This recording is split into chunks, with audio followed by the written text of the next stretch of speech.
Halo Sobat Dunia Seribu Besar, semoga Sobat selalu diberi kesehatan, panjang umur, dan rizki yang melimpah, amin. Sebelum masuk ke alur ceritanya, jangan lupa dukung channel ini ya dengan klik subscribe, like, komen, dan share, terima kasih. Mari kita lanjutkan perjalanan, Li Qiye. Pada hari kedua tinggal di gunung, Nyonya pergi ke taman pagi-pagi sekali dan terkejut dengan apa yang dilihatnya. Karena ada berbagai macam serangga beracun di taman. Apalagi Raja Iblis sepertinya hanya bisa bersiap melihat pemandangan seperti itu. Li Qiye telah menaburkan bubuk di atas kolam kecil di taman. Di dalamnya ada kelabang sepanjang 3 meter yang sedang minum udara. Di dalam baskom besar terdapat seekor ular berbisa dengan seluruh tubuhnya yang menyala-nyala bermain-main di lumpur. Di dalam mangkuk besar ada Raja Pemandangan yang bersantai dan menghisap udara beracun seolah-olah sedang menyajikan pil beracun. Nyonya itu cukup takut dengan hal ini karena rasa dingin terus-menerus menjalar ke tulang punggungnya. Seolah-olah kebun mereka telah menjadi sarang beracun dalam semalam. Dia tidak mau mengambil jalan panjang setelah melihat makhluk beracun yang menakutkan dan kuat ini. Untungnya, makhluk-makhluk ini tampak sangat puas dan tidak mencoba menyerangnya.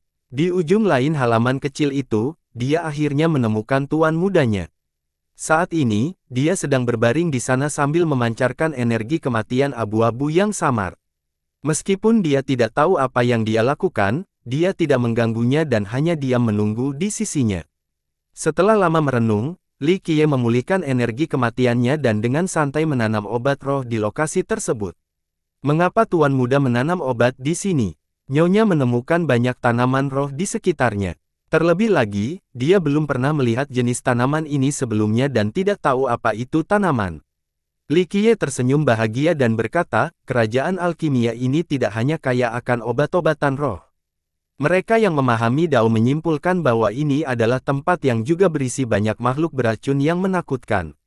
Mereka biasa bersembunyi di dalam kota alkimia ini. Kultivator normal tidak akan bisa melihatnya. Tuan muda ingin menjinakkan makhluk-makhluk ini. Nyonya itu bertanya dengan rasa ingin tahu. Dia telah mendengar bahwa menjinakkan makhluk dan binatang beracun juga merupakan bagian dari Dao Kontur.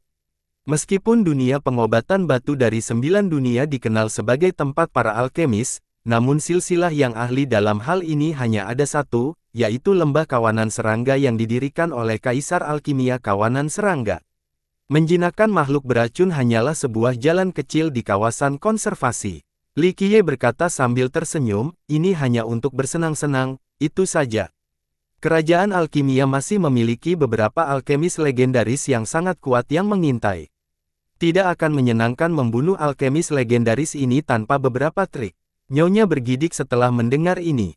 Menggunakan perkiraan untuk membunuh adalah sesuatu yang pernah dia dengar sebelumnya tetapi belum dia saksikan secara langsung. Diceritakan bahwa hanya alkemis legendaris yang dapat menggunakan Dao yang menandakan mereka untuk membunuh. Namun, alkemis legendaris hanya satu tingkat di bawah Kaisar Alkimia. Silsilah biasa tidak akan mampu memiliki alkemis konsensus itu. Kerajaan alkimia tidak hanya memiliki Dao kontur yang tak tersentuh. Nyonya itu khawatir dan mengingatkan tuan mudanya. Di dunia pengobatan batu, sangat sedikit orang atau keturunan yang bersedia melawan kerajaan alkimia, terutama di wilayah asal mereka di kota alkimia. Ini sama saja dengan mendekati kematian. Alkimia kerajaan yang terkenal adalah sesuatu yang diketahui seluruh dunia. Namun, kekuatan dan kartu tersembunyinya bahkan lebih kuat dari Dao yang ditegakkannya. Satu sekte, 3 kaisar, ini bukan sekedar kata-kata. Bahkan ada spekulasi bahwa kerajaan tersebut memiliki God King saat ini, dan mungkin bukan hanya satu. Bertarung melawan kerajaan dalam keadaan seperti itu hanya dengan Dao spesifikasi sangatlah mustahil. Meskipun demikian, Li Qiye tampaknya tidak peduli sama sekali. Dia tersenyum dan berkata, tidak apa-apa. Makhluk beracun ini hanya untuk bersenang-senang. Masih baik-baik saja jika kerajaan berani melancarkan gerakan membunuh mereka. Pada saat itu, saya akan membiarkan mereka melihat kartu asku yang tersembunyi. Dengan itu, sebuah cahaya melintas di matanya. Setelah mengikuti Li Qiye selama beberapa waktu, sang nyonya segera mengerti apa maksud dari ekspresi Li Qiye. Tuan muda ingin mencuri periming dari mereka. Nyonya bertanya, dia penasaran dengan posisi Ming Yexue dalam pikiran tuan mudanya. Mencuri. Li Qiye terkekeh dan menjawab, Ziyan, bagaimana kamu bisa menyebut mencuri? Diriku yang cinta damai akan sangat senang berbicara dengan kerajaan jika mereka bersedia. Keputusan mengenai masalah ini tidak disetujui, itu terserah kerajaan. Saya tidak ragu dengan resolusi damai. Nyonya itu merasa sedikit tidak berdaya di dalam hatinya. Seperti yang dikatakan tuan mudanya, bagaimana masalah ini akan terungkap tergantung pada sikap kerajaan. Namun, dia juga memahami bahwa tuan mudanya telah mempersiapkan diri dengan baik jika terjadi pertempuran besar. Dia bertanya-tanya apakah kerajaan siap menghadapi badai yang akan datang atau tidak. Bangsawan muda, yang rendahan ini telah kembali. Saat ini, Tai Yi muncul entah dari mana dan berbicara kepada Li Qiye.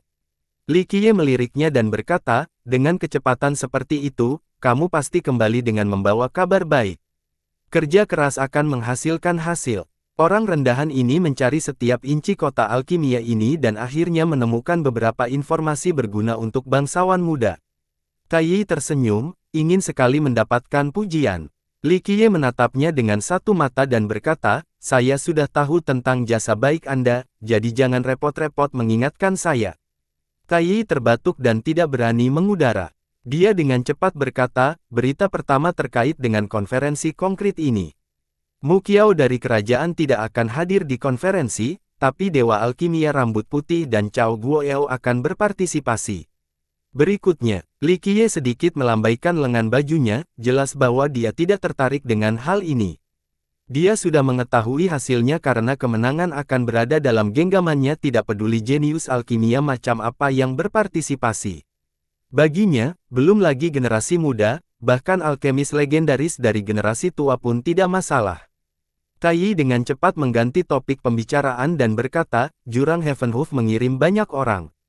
Saya mendengar ada beberapa peluang besar yang luar biasa yang akan datang. Selain melindungi Cao Guoyao, saya khawatir mereka punya tujuan lain. Apalagi pasukan Ye Qingcheng juga ada di sini. Mungkin dia sendiri yang akan datang ke kota alkimia. Karena itu, Tai Yi tidak bisa menahan diri untuk tidak melirik Li Qiye sekilas. Permusuhan antara Li Qiye dan Heavenhoof Ravin serta Ye Qingcheng bukanlah rahasia lagi. Jika Jurang dan Ye Qingcheng tidak datang untuk konferensi alkimia, maka mereka mungkin datang untuk Li Qiye. Li Qiye tidak peduli setelah mendengar ini. Keduanya baik-baik saja, tidak masalah baginya meskipun mereka berani datang untuknya. Jika Tuhan menghalangi jalannya, bunuhlah Tuhan, jika iblis menghalangi jalannya, bunuhlah iblis. Ada hal lain yang berkaitan dengan kerajaan alkimia. Ekspresi Tai Yi sedikit berubah saat ini dan melanjutkan, kartu as terkuat dari klan Huangfu, leluhur mereka yang paling kuat, tidak keberatan untuk mengeluarkan batu era darah miliknya. Terlebih lagi, leluhur suci ini pergi ke kediaman Raja Pilar Dunia ini dari sumber yang sangat dapat dipercaya. Li Qiye tidak bereaksi ketika sang nyonya terkejut dan berkata, bahkan leluhur suci pun muncul. Saya mendengar bahwa dia adalah seorang master legendaris, dan yang terbaik dalam hal itu. Beberapa orang bahkan menganggapnya sebagai dewa raja. Ini bukanlah bagian yang paling menakutkan. Tai Yi menambahkan dengan serius, bagian yang paling menakutkan adalah Raja Pilar Dunia menikahi nona muda klan Huangfu, namun nenek moangnya berasal dari cabang langsung kerajaan. Apalagi mereka masih mempunyai nenek moyang yang masih hidup dan terkubur di dalam tanah leluhur. Aku bahkan mendengar bahwa posisinya sama sekali tidak kecil di kerajaan. Nyonya itu hanya bisa melirik ke arah tuan mudanya. Satu dewa raja dari klan Huangfu sudah cukup menakutkan, tapi jika nenek moyang kerajaan juga muncul, maka itu berarti seluruh kerajaan bisa menjadi musuhnya. Pada titik ini, dia menyadari bahwa situasinya jauh lebih serius daripada yang dia duga. Leluhur klan Xian, oh, Li Qiye mengusap dagunya dan terkekeh sebelum berkata, satu atau dua leluhur, terlalu sedikit, ini tidak akan menyenangkan sama sekali. Nyonya itu hanya bisa tersenyum masam. Hanya tuan mudanya yang mengucapkan kata-kata ini. Dia tidak bisa menahan diri untuk menjawab dengan lembut, Tuan muda, saya tidak terlalu mengenal leluhur Xian, tapi leluhur suci dari klan Huangfu, ini adalah dewa raja sangat menakutkan. Hanya dewa palsu yang tidak bisa mencapai puncak. Li Qiye tersenyum dan berkata, dewa sejati mungkin menarik, tapi dewa palsu tidak layak untuk disebutkan. Apa yang bisa dikatakan nyonya itu? Ini adalah dewa raja. Biarpun dia bukan Dewa Raja sejati dengan gelar yang dianugerahkan, dia tetaplah seorang master legendaris. Bahkan Virtuous Paragon dari generasi sebelumnya akan merasakan kaki mereka gemetar setelah mendengar tentang karakter seperti itu, apalagi yang berasal dari generasi muda. Bangsawan muda, jika leluhur Xian terlibat dan bangsawan muda membunuh mereka dengan kekuatanmu, bukankah itu akan membuat sarang lebah menjadi kacau? Tai Yi menasihati, mundur selangkah dan semuanya akan baik-baik saja, bangsawan muda tidak serta-merta harus melawan kerajaan. Dengan melangkah hati-hati, raksasa kerajaan ini mungkin tidak mau keluar hanya untuk klan Huangfu. Melawan seluruh kerajaan bukanlah hal yang bijaksana. Tai Yi jarang menganjurkan pidato seperti ini, tapi bahkan dia agak waspada terhadap monster seperti kerajaan alkimia. Banyak orang di dunia pengobatan batu tahu bahwa bermusuhan dengan seluruh kerajaan adalah tindakan yang sangat tidak bijaksana. Tidak masalah. Li Qiye terkekeh dan berkata, sudah lama sejak pembantaian terakhirku, jadi akhir-akhir ini aku merasa sangat bosan. Saya akan sangat senang jika beberapa orang datang dan mengetuk pintu. Dengan itu, dia mengalihkan pandangannya ke arah pegunungan di kejauhan. Sumber vena alkimia, tempat yang didambakan banyak orang. Di tempat itu banyak rahasia yang tersembunyi. Setelah memikirkan hal ini, Li Qiye tidak bisa menahan senyumnya. Kerajaan sangat beruntung karena dia tidak menyentuh mereka. Namun, jika keturunannya tidak mengetahui kehidupan dari kematian, maka dia akan dengan senang hati mengulangi sejarah. Li Qiye memiliki suasana tenang saat dia menatap ke arah lokasi kerajaan yang terjauh. Namun, Nyonya dan Tai Yi bisa mencium bau darah saat mereka membayangkan pemandangan gelombang mana yang menutupi langit. Li Qiye adalah binatang yang haus darah, menunggu mangsanya datang ke rumahnya. Setelah beberapa saat, Li Qiye kembali menatap Tai Yi dan bertanya, ada berita lain? Tai Yi sangat bersemangat, dan dengan cepat menjawab, bangsawan muda akan menyukai berita terakhir ini dan bersemangat lagi. Li Qiye sedikit mengulurkan tangannya dan berkata, oke, jangan didorong. Berbicara, Peri Yuan juga ada di sini. Tai Yi segera berkata, sebenarnya, bahkan lebih awal dari kita. Dia sudah berada di kota alkimia. Apakah ada di sini? Li Qiye terkejut setelah mendengarnya. Ketika mereka berpisah di puncak surga, Yuan Caihe mengatakan bahwa dia mungkin tidak dapat berpartisipasi dalam konferensi kali ini.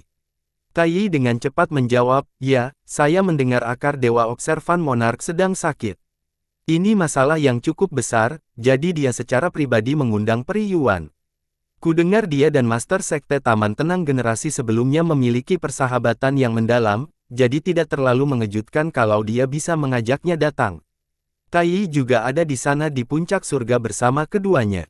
Dia mengerti bahwa Li Qiye memiliki kesan yang baik dan sangat menghargai Yuan Caihe, jadi dia mendengarkan beritanya dengan cermat tanpa melewatkan detail apapun. Apakah bangsawan muda ingin bertemu Peri Yuan sekarang? Dia saat ini berada di rumah Observan Monark. Saya mendengar bahwa dalam 2 hari terakhir, Raja telah mengundang banyak alkemis muda ke rumahnya. Li Qiye dengan gembira berkata, karena Caihe ada di sini, sebaiknya kita pergi melihat dan menemukannya.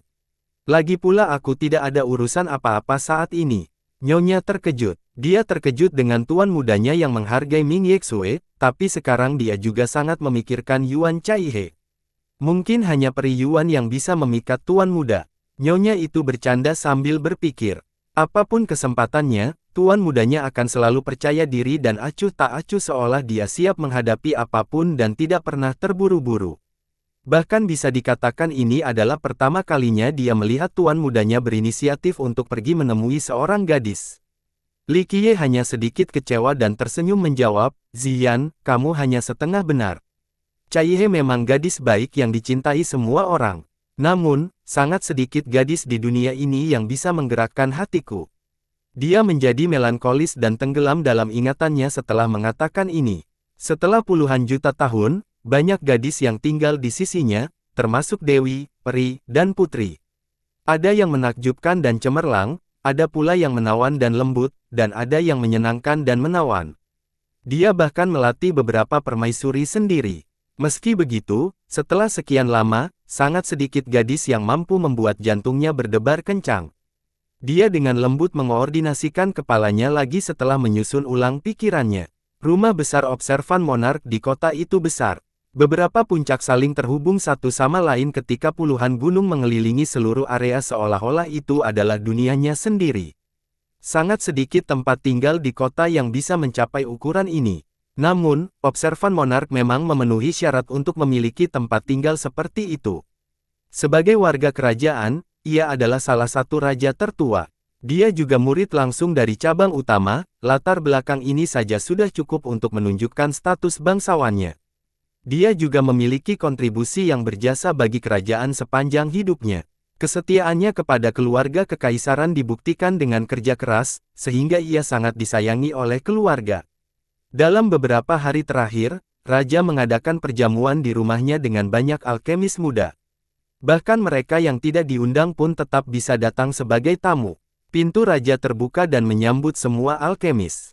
Kerajaan alkimia sudah memiliki aula besar untuk menerima alkemis baru untuk konferensi ini, jadi langkah Raja jelas merupakan strategi dari keluarga kekuasaan. Tujuannya adalah untuk mengamati para alkemis muda, dan jika dia melihat mereka yang berpotensi, dia akan mencoba merekrut mereka untuk kerajaan. Di antara banyak alkemis tamu, mereka yang diundang secara pribadi oleh Raja ke mansion semuanya adalah alkemis muda terkenal. Yang tidak diundang masih datang untuk membangun hubungan dengan alkemis lain di masa depan. Di dalam mansion, para pemuda dipisahkan menjadi beberapa kelompok. Selain berdiskusi tentang dokumentasi dan obat-obatan roh, mereka juga bergosip tentang kejadian lain.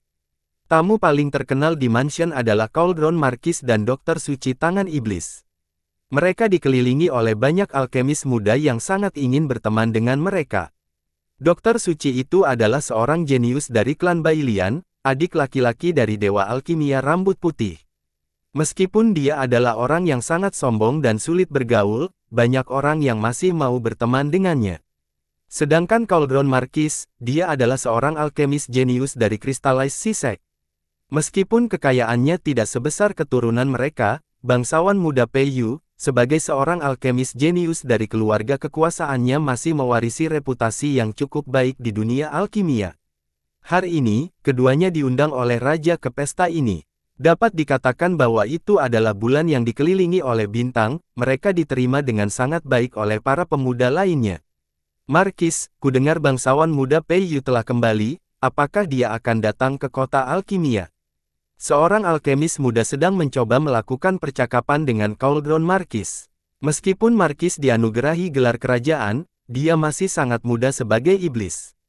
Setelah mendengar ini, dia mengangguk dan berkata, setelah saudara laki-laki pertama saya keluar dari Sisyphusnya, dia melakukan perjalanan ke alam binatang. Saya yakin dia ingin bertanding melawan Pangeran Gagak Emas. Fisik bercahaya kehendak surga bangsawan muda Peiyu tidak ada bandingannya di dunia ini.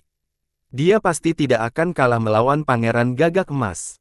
Seorang alkemis ingin menjilat Cauldron Marquis. Bodoh, apa yang kamu tahu? Pada saat ini, Dokter Suci menyela dan mencibir, pelanggaran suku Gagak Emas tidak ada ikatannya di generasi ini. Sang pangeran tidak hanya keluar dari suku ini, dia juga merupakan pewaris Heavenhoof Ravine, dia memiliki seni dari dua warisan. Bahkan jika Peiyu memiliki pertahanan yang lebih kuat, dia tidak akan mampu menghentikan serangan tajam itu. Dokter Suci itu juga masih sangat muda. Meskipun mereka berdua jenius, si Marquis lebih mudah bergaul. Sementara itu, mata dokter itu menatap ke langit. Dia sangat bangga dan tidak pernah berbasa-basi kepada siapapun. Kata-katanya menyebabkan banyak alkemis muda tidak bahagia, tapi mereka tidak berani membalasnya dan hanya bisa mengubur kekesalan mereka. Marquis juga tidak mau bermusuhan dengan dokter. Semua orang tahu bahwa meyakinkan klan Bailian sangat hebat, terutama dalam hal obat berumur panjang. Nenek moyang dan guru legendaris yang tak terhitung banyaknya bersedia menjalin hubungan dengan klan Bailian untuk mendapatkan obat-obatan ini. Ada banyak kandidat populer untuk konferensi mendatang, kan? Salah satu alkemis muda merasa suasananya cukup tegang, jadi dia segera mengganti topik pembicaraan. Sebagai seorang alkemis jenius, Sang Marquis juga menjadi tertarik dan berkata, karena Periming dan saudara Mu Qiao tidak berpartisipasi dalam konferensi ini, siapa yang bisa menjadi dua teratas selain Dewa Alkimia Rambut Putih dan saudara Chao?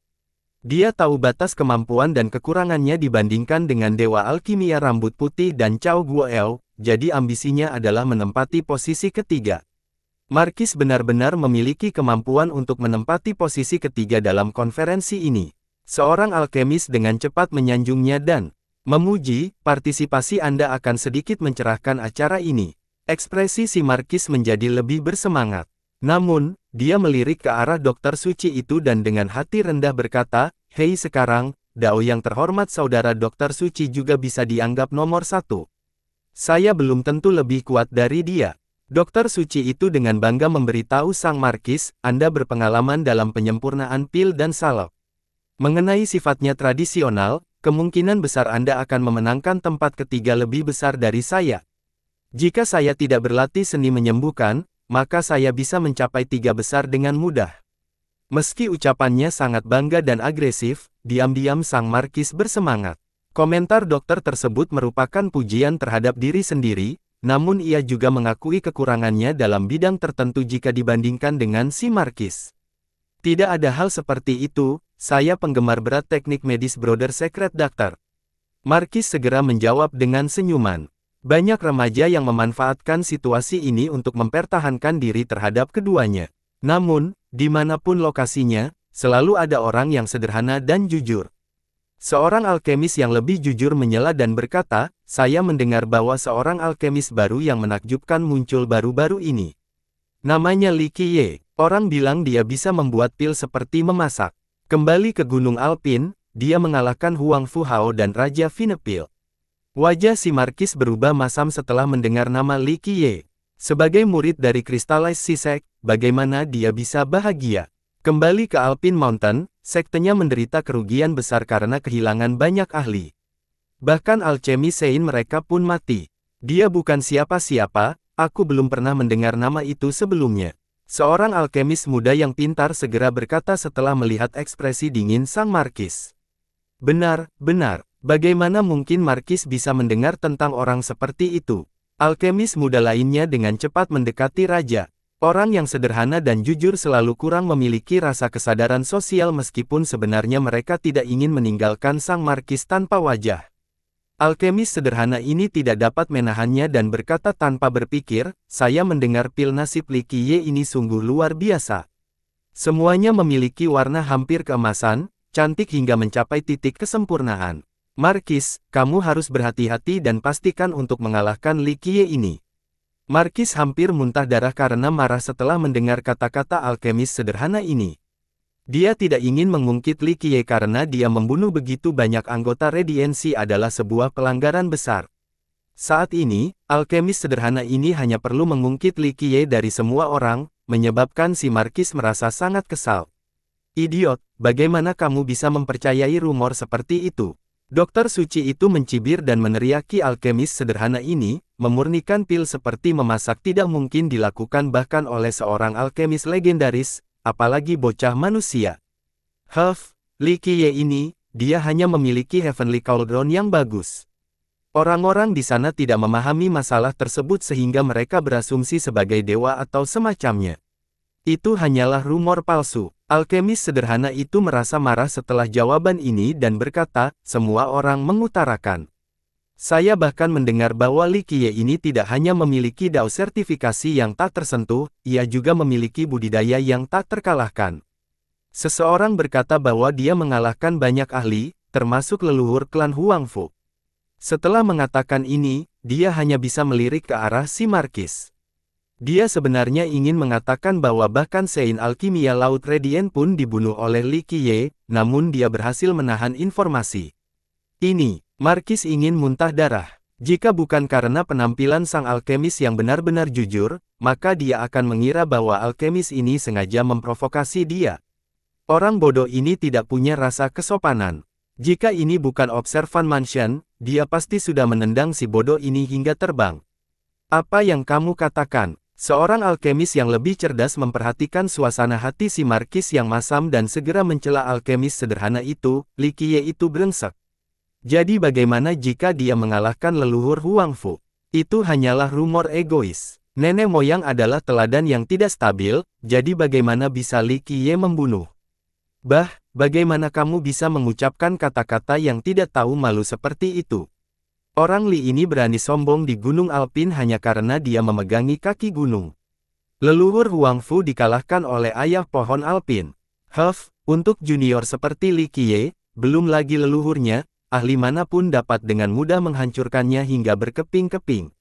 Untuk membantu Crystallize Sisek dan berteman dengan sang markis, alkemis muda ini mencoba yang terbaik untuk menjelaskan Li Qiye seolah-olah dia tidak bernilai satu koin pun hanya untuk membuat sang markis bahagia. Dia hanyalah sampah yang meminjam prestise orang lain agar terlihat bagus, tidak layak disebut. Markis merasa lebih baik setelah mendengar pernyataan sang alkemis pintar. Tapi ini bukan kata-kataku. Alkemis yang berpikiran sederhana pastilah berotot. Setelah dimarahi oleh Dokter Suci dan sekarang menjadi alkemis yang berbeda, dia merasa sangat marah dan berkata, yang lain mengutarakan, saya hanya kembali apa yang saya dengar. Li Qiye ini rupanya sebanding dengan 4 keajaiban budidaya sementara budidayanya sebanding dengan makhluk surgawi dan Imperial Ege. Markis hanya bisa gemetar karena marah. Dia tidak berdaya ketika harus bertemu dengan orang bodoh seperti itu. Suasana hatinya dengan cepat membaik hanya untuk dirusak lagi hanya dengan satu kalimat bodoh. Zhongxian, idiot, pergi dari sini. Alkemis pintar juga gemetar karena marah karena alkemis sederhana itu. Tidak mudah baginya untuk menjilat, tapi si idiot ini menghancurkan semua usahanya. Dia menunjuk pada alkemis sederhana itu dan memarahi, Li Qiye bukanlah apa-apa. Bagaimana dia bisa memenuhi syarat untuk dibandingkan dengan 4 keajaiban, makhluk surgawi, dan Imperial Age? Sebaiknya dia melihat dirinya lagi di cermin. Dia hanya sampah yang tahu bagaimana memuji dirinya sendiri dan memanfaatkan orang lain. Hanya orang idiot sepertimu, Zhongxian, yang bisa berada di persahabatan. Alkemis bernama Zhongxian penuh dengan keluhan dan berkata, tapi, ini bukan kata-kataku. Pertama, saya bukan siapa-siapa, saya manusia. Pada saat ini, sebuah suara santai muncul dan melanjutkan, kedua, makhluk surgawi dan Imperial Age ini tidak layak dibandingkan dengan saya, melakukan hal itu berarti terlalu memuji mereka.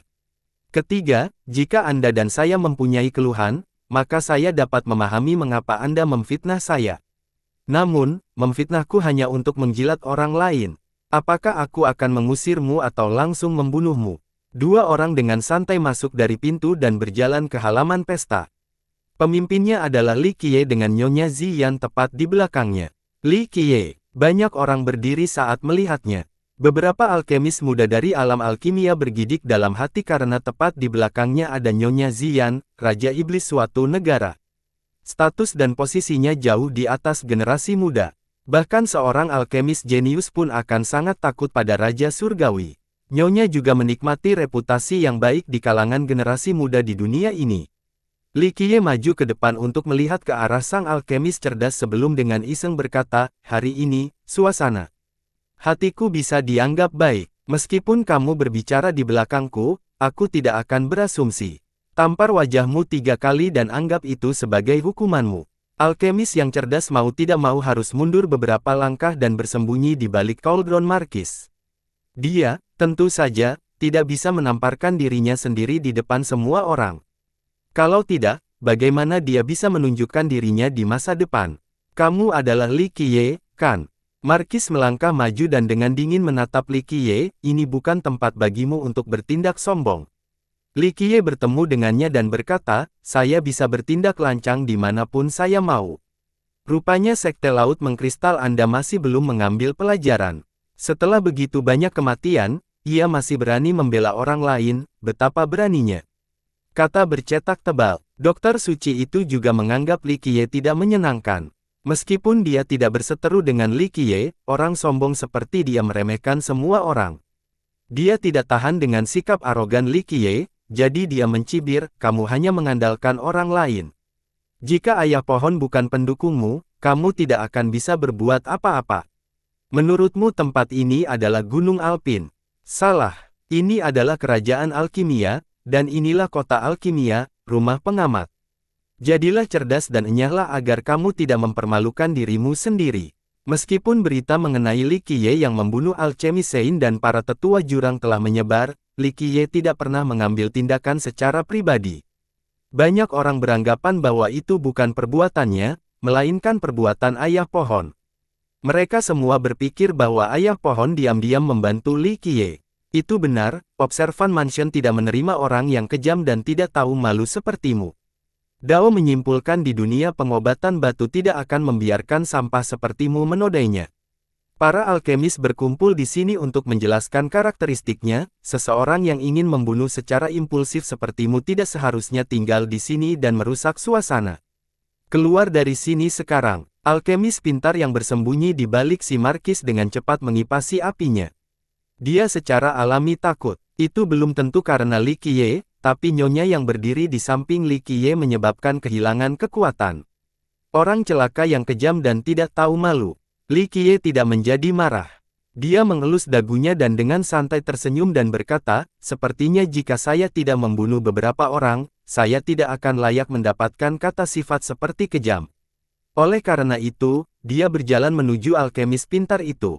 Menurutmu ini adalah tempat di mana kamu bisa melakukan kekerasan. Markis menghalangi jalan Li Qiye dan berkata, Saudara Jin, meskipun saya hanya seorang tamu di mansion, saya yakin mansion tidak akan menyalahkan kami jika kami memberi pelajaran pada orang kasar ini.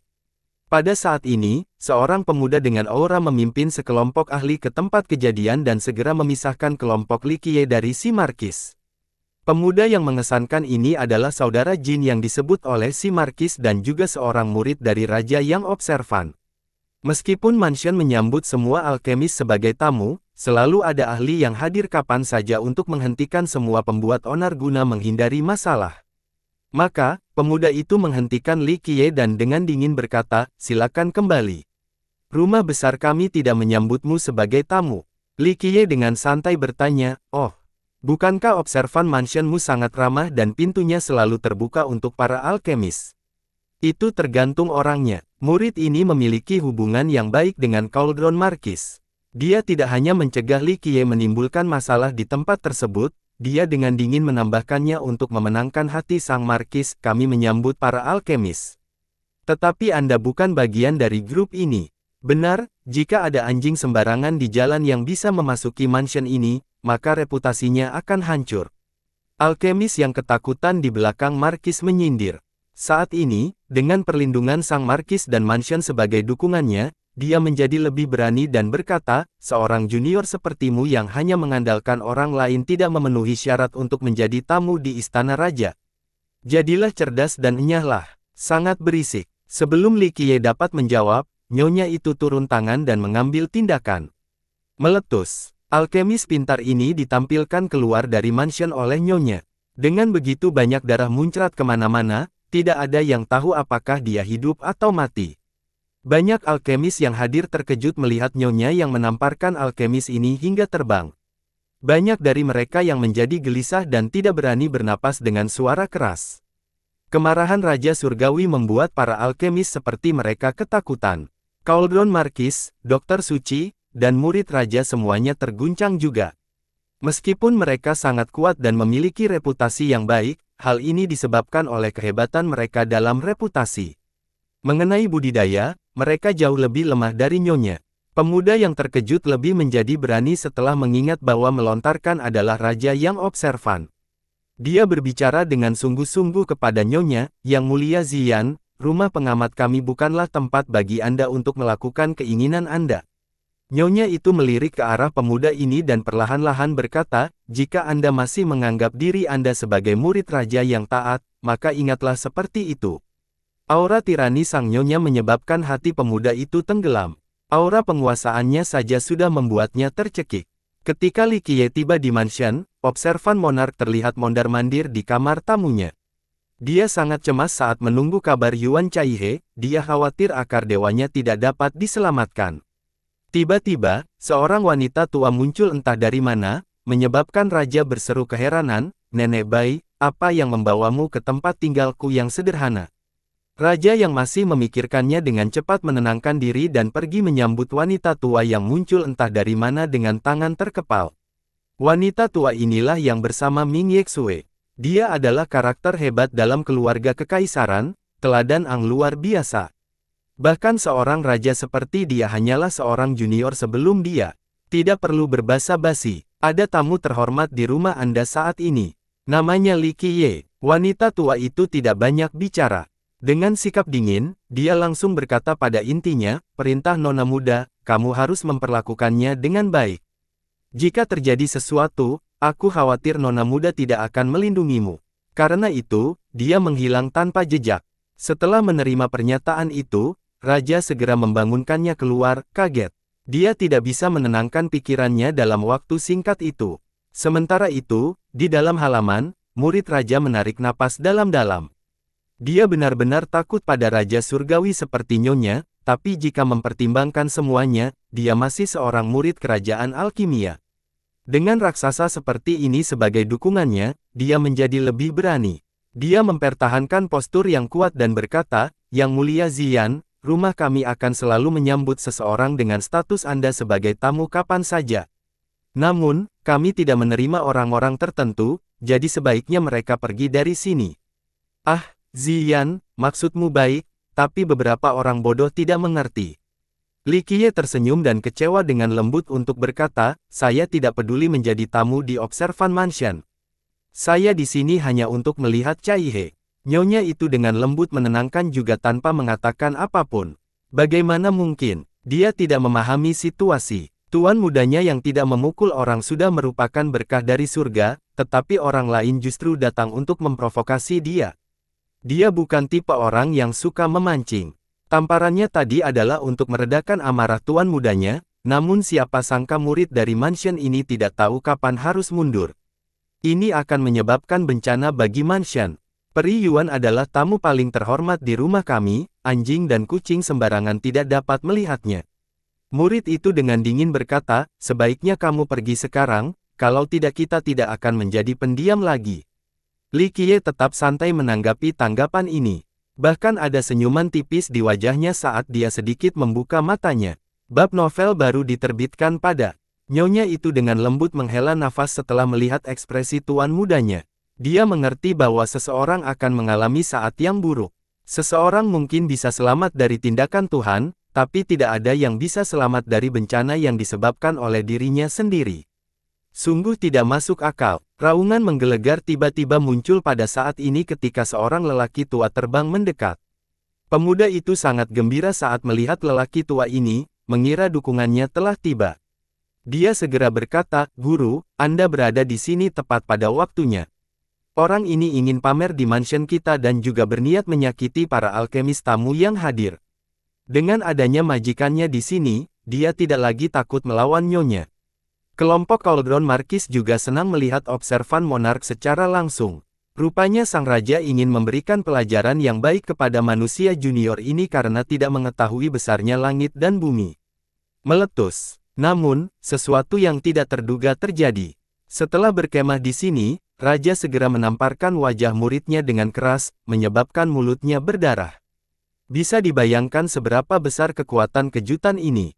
Tuan. Murid ini tercengang setelah ditampar oleh gurunya. Dia tidak tahu di mana kesalahannya. Faktanya, banyak alkemis di sini, termasuk kelompok Marquis, juga mengejutkan dengan mengejutkan ini. Mereka tidak dapat memberikan alasan mengapa raja tiba-tiba menamparkan muridnya sendiri, terutama di depan semua orang. Bajingan, cepat minta maaf pada bangsawan muda Li. Teriak raja. Dia adalah seorang ahli yang hebat, jadi selama kemarahannya, aura besar membanjiri, menyebabkan semua orang merasa seolah-olah mereka berada di tengah badai. Semua alkemis di sini ketakutan-ketakutan.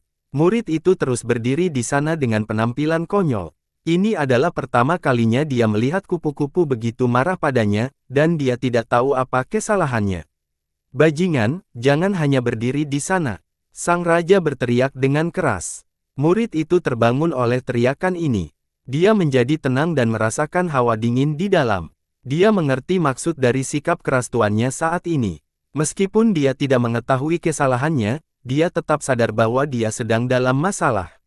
Adik laki-laki ini ceroboh dan sombong karena telah menyinggung bangsawan muda, tolong hukum aku. Muridnya adalah orang yang tegas. Ia langsung sujud di tanah dan menerima kesalahannya. Raja juga dengan cepat mendekati Li Qiye dan meminta maaf, muridku mempunyai mata tetapi tidak dapat melihat, seekor katak di dasar sumur. Untuk menyinggung bangsawan muda seperti ini, silakan lakukan sesukamu. Raja yang secara pribadi meminta maaf kepada Li Qiye mengejutkan semua alkemis muda yang hadir. Mereka benar-benar tidak percaya. Sang raja adalah sosok berpangkat tinggi di kerajaan alkimia, tapi dia sebenarnya sedang meminta maaf kepada juniornya. Ini terlalu mencengangkan. Dia adalah seorang ahli yang luar biasa, raja yang setara dengan surga. Dapat dikatakan bahwa di bawah Virtuous Paragons, tidak ada yang bisa menghentikannya. Sebagai raja surgawi yang begitu kuat, statusnya jauh lebih tinggi daripada raja kerajaan atau ketua sekte manapun. Lebih penting lagi, dia sangat dihargai oleh keluarga kekaisaran. Belum lagi raja atau penguasa surgawi biasa, bahkan mereka yang berasal dari garis keturunan kekaisaran harus memperlakukannya dengan rasa hormat tertentu. Namun kini, dia justru meminta maaf kepada juniornya. Bahkan Cauldron Marquis atau Dokter Suci tidak akan pernah bisa menikmati perawatan seperti itu. Li Qiye menatap sang raja dan tiba-tiba kehilangan seluruh antusiasme dan kemarahannya. Dia dengan malas melambaikan lengan bajunya dan berkata, "Baiklah, orang yang tidak sadar tidak berdosa. Berdiri, saya sangat berterima kasih atas kemurahan hati bangsawan muda yang menggantikan murid saya." Raja dengan cepat membungkuk. Sementara itu, bagaimana mungkin muridnya berani mengucapkan sepatah kata pun? Dia juga dengan cepat membungkuk. Setelah menerima pengampunan dari Li Qiye, Raja menambahkan dengan tergesa-gesa, "Kehadiran bangsawan muda membawa cahaya ke tempat tinggal saya yang sederhana, ini benar-benar suatu kehormatan bagi kami. Jika bangsawan muda bersedia memberi kami sedikit perhatian, silakan tinggal sebentar." Raja kecil ini akan melakukan yang terbaik sebagai pembawa acara dan mengajak bangsawan muda berkeliling kota alkimia. Sikap sopan dan penuh hormat dari observan monark membuat semua alkemis di sini menjadi konyol. Bahkan orang jenius seperti Cauldron Marquis tidak memenuhi syarat untuk menikmati perlakuan seperti itu. Meskipun Marquis dan Dokter Suci terkenal di kalangan generasi muda dan juga dipuji sebagai orang jenius, observan monark adalah pemimpin para raja di kerajaan alkimia. Bahkan tuan mereka, tuan sekte, dan tuan klan harus memperlakukan raja dengan hormat. Sebagai generasi muda, kapan mereka akan diperlakukan dengan ramah oleh raja? Li Qiye tidak terlalu tertarik dengan undangan raja. Namun, dalam menghadapi perlakuan yang sopan dan penuh hormat, bahkan Li Qiye tidak mampu menimbulkan masalah. Ada pepatah bagus, seseorang tidak menamparkan wajah yang tersenyum. Li Qiye menahannya dan dengan ringan berkata, "Saya akan menerima sikap baik hati dari observan monark.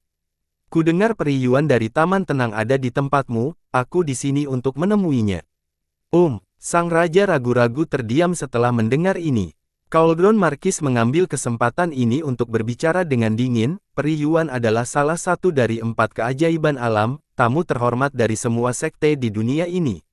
Bagaimana Anda bisa bertemu dengannya kapanpun Anda mau? Banyak sekali garis keturunan yang menginginkan kehadirannya, dan tak terhitung banyaknya alkemis yang akan memperingatkan hanya untuk melihatnya sekilas. Dia bukan seseorang yang bisa kamu lihat."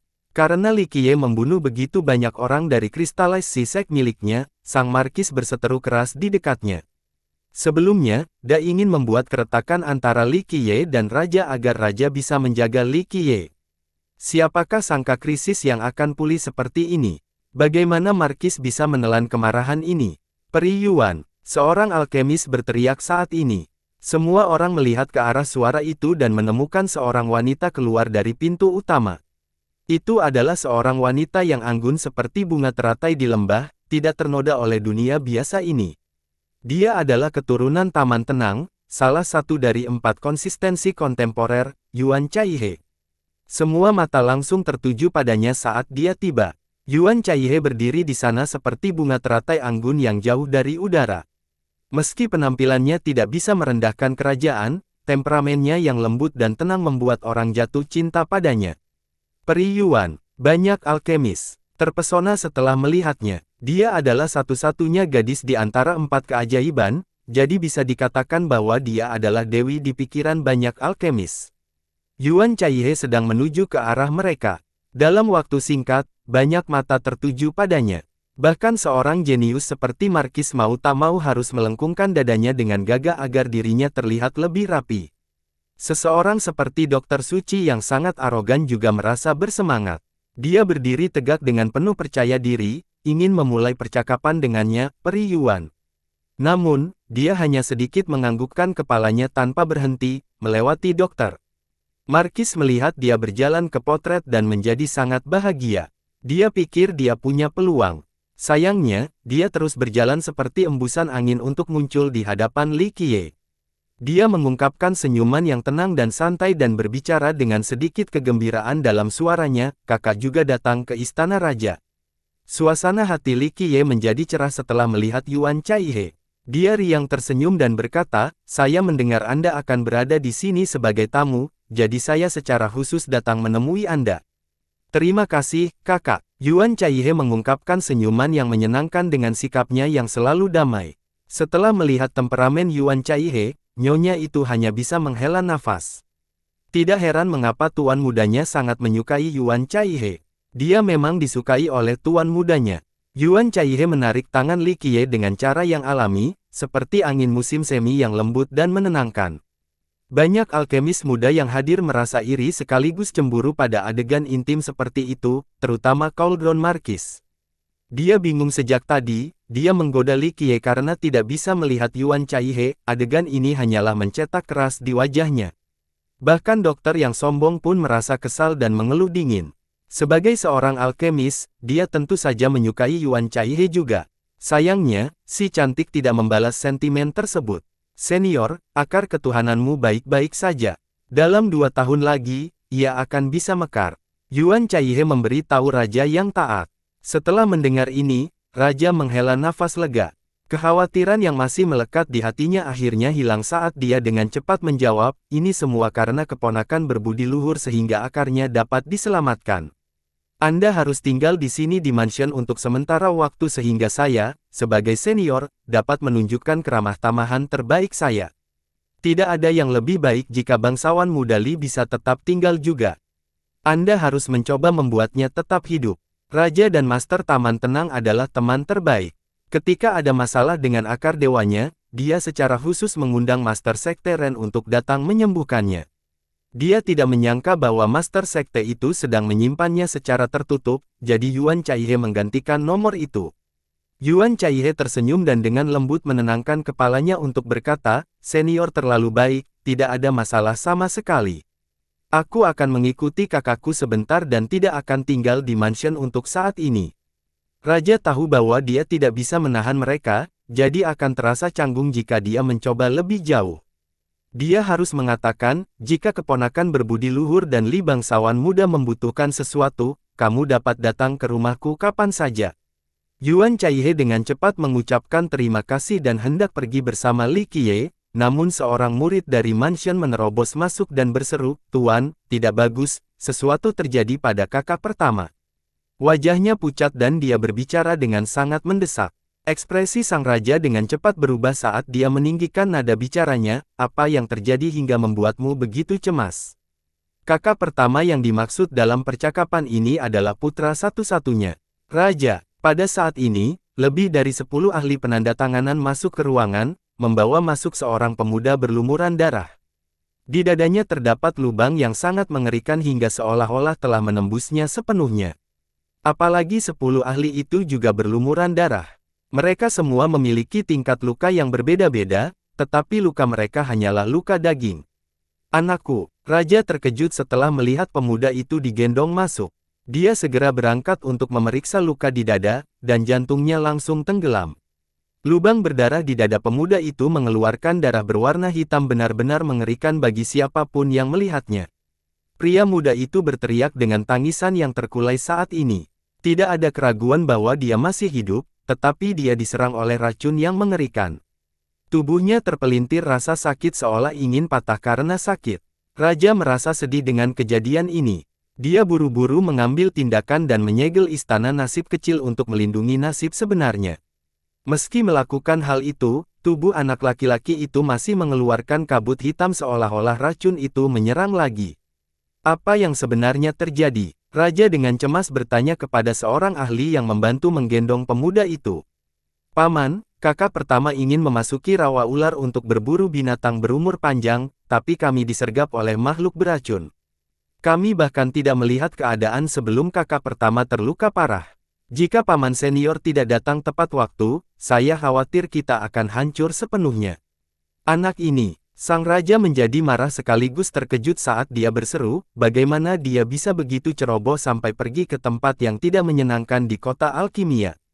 Kota itu sangat luas. Meski dikenal sebagai ibu kota, terdapat banyak kawasan berbahaya di dalam wilayahnya. Ada beberapa tempat yang bahkan para virtues paragon tidak akan sembarangan melangkahinya. Sang raja memperhatikan bahwa kabut hitam menjadi lebih tebal di tubuh putranya, jadi dia segera menggunakan salah satu hukumnya yang kuat untuk menyegel vitalitas putranya dan memerintahkan muridnya, cepat, bawakan bubuk abadi yang memikat jiwa. Pakar yang menggendong pemuda itu menggelengkan kepalanya dan berkata, Paman, ketika kakak pertama terluka, kami segera menggunakan bubuk abadi soul rending pada tubuhnya, tetapi tidak banyak efeknya. Itu hanya bisa menghentikan racun untuk sementara. Raja merasa tertekan setelah mendengar ini. Perlu diingat bahwa Soul Rending Immortal Powder adalah obat terkenal di kerajaan Alkimia, yang mampu mengobati cedera apapun. Jika bedak ini tidak efektif, maka salep lain akan lebih efektif lagi. Raja, aku khawatir bangsawan mudamu terserang racun yang sangat langka, jadi salep tidak akan efektif, bahkan bubuk abadi yang mempengaruhi jiwa pun tidak. Dokter Suci Tangan Iblis perlahan berbicara sambil berdiri di samping. Sang raja menjadi tenang dan memandangi dokter suci itu. Dia akhirnya ingat bahwa keterampilan medis dokter terkenal ini bisa dianggap peringkat teratas di dunia pengobatan batu. Sang raja dengan cepat menangkupkan tangannya ke arah dokter tersebut dan berkata, keponakan yang berbudi luhur adalah dokter nomor 1 di zaman kita. Nyawa anak saya tergantung pada seutas benang, tolong selamatkan dia. Dokter suci itu tidak bisa menahan diri untuk tidak mengungkapkan seringai bangga setelah pukulan besar seperti raja harus meminta bantuannya. Dia melihat sekeliling ke semua orang sebelum mendekati pemuda di tanah dan dengan cermat mengamati lukanya. Setelah beberapa saat, ia berbicara, bangsawan muda Anda disergap oleh iblis Pondelich. Makhluk ini memiliki tubuh menyerupai ular dan panjang sekitar 4 meter. Ia benar-benar berwarna abu-abu dan tanpa kepala, tetapi ia memiliki mulut yang bisa terbuka seperti bunga dengan gigi yang tajam. Kecepatannya sangat cepat dan dapat dengan cepat menyerang orang secara diam-diam, menembus dada mereka, mengakibatkan kematian yang cepat. Ya, makhluk yang menyerang kakak pertama cocok dengan deskripsi dokter. Pakar membenarkan setelah mendengar ini. Racun iblis Pondelich sangat ganas dan dapat langsung membunuh seseorang. Jika bukan karena kultivasi bangsawan muda Anda yang tinggi dan penggunaan bedak yang cepat, maka saya khawatir dia tidak akan hidup saat ini. Namun, jika ini terus berlanjut, kematiannya bisa dipastikan. Dia tidak akan bertahan 6 jam lagi. Dokter menaikkan nada suaranya dan berkata, Raja yang ketakutan segera bertanya kepada dokter, dapatkah keponakan berbudi luhur menyembuhkan racun ini? Tabib suci itu tertawa bangga lalu dengan angkuh berkata, Raja, meskipun lintah ini mungkin sangat langka dan sangat beracun hingga dapat membunuh Raja Surgawi, bagi saya, ini bukanlah masalah sama sekali. Tidak ada penyakit yang tidak dapat saya sembuhkan di dunia ini. Setelah pernyataannya yang bersolek, dia tidak bisa menahan diri untuk tidak melihat ke arah Yuan Chaihe. Dia ingin pamer di hadapan si cantik sehingga dia bisa menyaksikan keterampilan medisnya yang tertinggi. Terlepas dari keangkuhannya yang besar, semua orang tahu bahwa dia memenuhi syarat untuk bertindak seperti itu karena kemampuan medisnya yang luar biasa. Keponakan yang berbudi luhur, tolong selamatkan anakku. Raja tidak dapat menahan kegembiraannya karena akhirnya ada solusi. Dokter tersenyum dengan angkuh dan berkata, Raja, menyelamatkan putra Anda tidaklah sulit. Namun, Anda seharusnya sudah mendengar tentang kebiasaan saya, hargaku tidak kecil. Raja hanya menarik napas dalam-dalam, dia pernah mendengar cerita tentang dokter sebelumnya dan sudah siap secara mental. Dia memperdalam nada suaranya dan berkata, apa yang diinginkan keponakan berbudi luhur. Selama itu masih dalam kemampuanku, aku akan melakukan yang terbaik.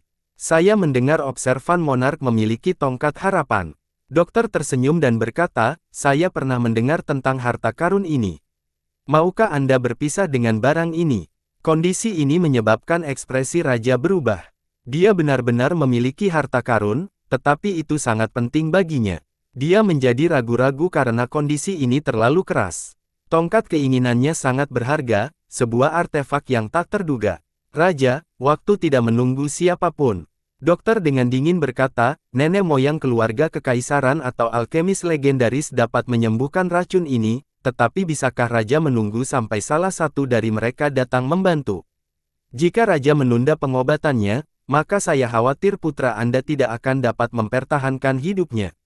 Raja menempatkan gigi dan berkata, baiklah, jika keponakan berbudi luhur dapat menyelamatkan putraku, maka tongkat harapanku akan menjadi milikmu.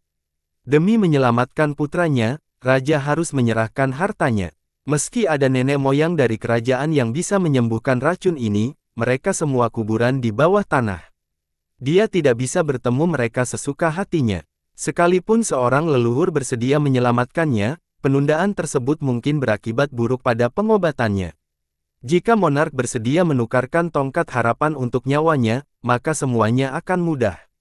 Dokter Suci berkata, afinitas racun Devil Pondelich adalah yin, dan berhasil, saya juga memiliki abu Hersparkgrass untuk menstabilkan racun dan mencegah penyebarannya.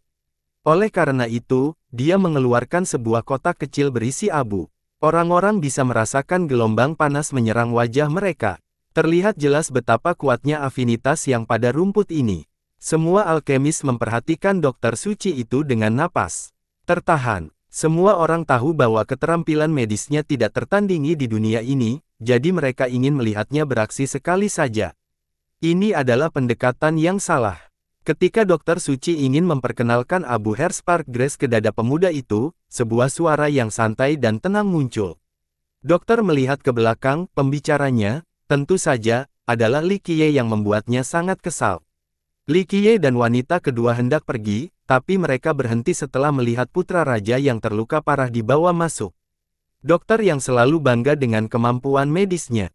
Meski kondisinya sangat buruk, dia memang telah menyelamatkan banyak orang yang hampir mati. Banyak luka yang membuat sekte yang lebih besar tidak berdaya dikultivasikan olehnya. Oleh karena itu, Dokter Suci tidak pernah membiarkan orang melewatkan karya seninya. Terlebih lagi, dia sudah membenci Li Qiye sejak awal, jadi setelah mendengar kata-katanya, dokter tersebut langsung berkata dengan dingin, bocah bodoh, apa yang kamu tahu? Jangan mengutarakan omong kosong jika Anda tidak mengerti kedokteran. Jangan berpikir bahwa hanya karena keterampilan penyempurnaan pil sepele Anda benar-benar memahami Dao menentukan. Dalam hal seni penyembuhan, kamu bahkan tidak sebanding dengan kentut. Karena permusuhan yang ada dan Li Qiye menilai keahliannya, dia segera memberikan jawaban apapun. Faktanya, dia belum pernah memberikan muka kepada siapapun sebelumnya.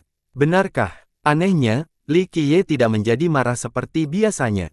Dia hanya merenungkan sambil berkata, karena kamu sangat ahli dalam bidang kedokteran, saya ingin mendengar pendapatmu. Dokter sini tersenyum sebelum menjawab dengan kasar, karena jangkrik seperti Anda ingin belajar, maka saya akan mengajari Anda satu atau dua hal. Peri Yuan juga seorang jenius yang mencurigakan, jadi dia harus memahami kedokteran juga. Racun lintah adalah yin, itu ganas dan menyebar dengan sangat cepat. Oleh karena itu, saya akan menggunakan abu Hersparkgrass untuk menstabilkan toksisitasnya.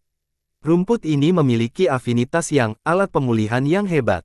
Saya menggunakan Samadhi True Fire untuk membakarnya menjadi abu, sehingga afinitas yangnya menjadi lebih tinggi. Sangat tepat untuk melawan racun yin yang dingin dengan abu rumput ini. Setelah tingkat toksisitasnya berkurang, saya akan membuka dada orang yang terluka dan menggunakan teknik eksklusif saya untuk menyegel nasib dan daging aslinya dan memaksa racun keluar dari lukanya. Ketika tidak ada sisa racun di dalam tubuhnya, saya akan menggunakan rangkaian obat suci detoksifikasi unik lainnya untuk menghancurkan sisa-sisanya. Dokter tertawa bangga saat ini sebelum melanjutkan dengan keangkuhan yang besar, banyak orang berpikir bahwa obat detoksifikasi yang suci akan mampu menyembuhkan semua racun, namun kenyataannya tidak demikian. Begitu racun ganas masuk ke dalam tubuh, itu tidak hanya akan menyebar ke seluruh tubuh fisik, tetapi juga akan membahayakan nasib sebenarnya. Hanya dengan mengumpulkan racun di satu tempat melalui pemeriksaan yang cermat kemudian menggunakan obat untuk melautkannya tidak akan ada masalah yang tertinggal. Ini adalah metode terbaik. Untuk metode ini, selain menggunakan seni pedang yang mendalam untuk membuka peti, itu akan membutuhkan seni penghilang racun rahasiaku. Sedangkan untuk obat detoksifikasi tentu yang terbaik. Hanya aku, dokter suci tangan iblis, yang mengetahui hal ketiga ini di zaman sekarang. Dokter sangat gembira saat dia melihat Yuan Chaihe dengan kepala tegak dan dada membusung. Dia biasanya bukan orang yang banyak bicara, tapi kalau bicara soal kedokteran, dia bisa terus berbicara. Apalagi dia ingin pamer ke Yuan Chaihe, jadi dia sengaja memamerkan keahliannya. Saya hanya memiliki sedikit pengetahuan mengenai aplikasi pengobatan yang sebenarnya. Yuan Chaihe berpikir sejenak sebelum menutup penutupnya dan berkata, secara teori, metode ini seharusnya berhasil. Itu hanya teori. Li Qiye sambil tersenyum lega dan berkata, jika kamu mencoba melakukan ini, aku khawatir kamu tidak hanya akan membunuh orang yang terluka, nyawamu sendiri juga akan hilang. Betapa bodohnya, dokter berteriak, saya dapat dengan mudah menyembuhkan racun yang lebih ganas. Bahkan racun yang paling mematikan di alam alkimia pun tidak akan menjadi masalah, apalagi Devil Pondelich ini. Jika Anda tidak mengerti pengobatannya, jangan berdiri di sini dan mengucapkan kata-kata menakutkan untuk menakut-nakuti orang. Seseorang sepertimu ingin berbicara tentang pengobatan dengan saudara dokter suci.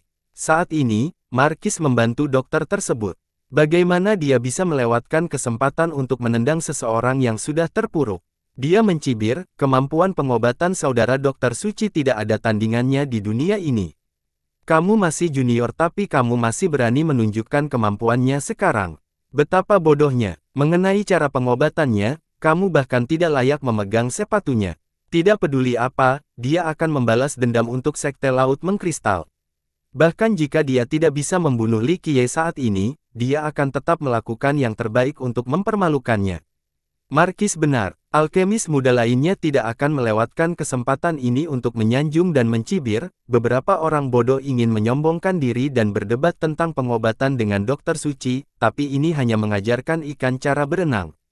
Jarang sekali ada kesempatan bagus seperti ini, jadi dokter suci itu hanya perlu menunjukkan keahlian pengobatannya yang tak tertandingi di hadapan Yuan Chaihe dan mempermalukan Li Qiye.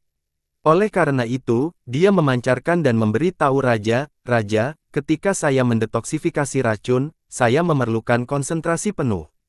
Jika ada hal-hal bodoh yang terdengar di telingaku, aku tidak akan bisa fokus. Jika terjadi kesalahan, maka saya tidak bisa menjamin apapun. Jika Raja ingin bangsawan mudamu pulih, tolong beritahu hal-hal bodoh ini agar aku tutup mulut. Ini adalah hal favoritnya, menyerang secara agresif dan agresif untuk mempermalukan orang lain.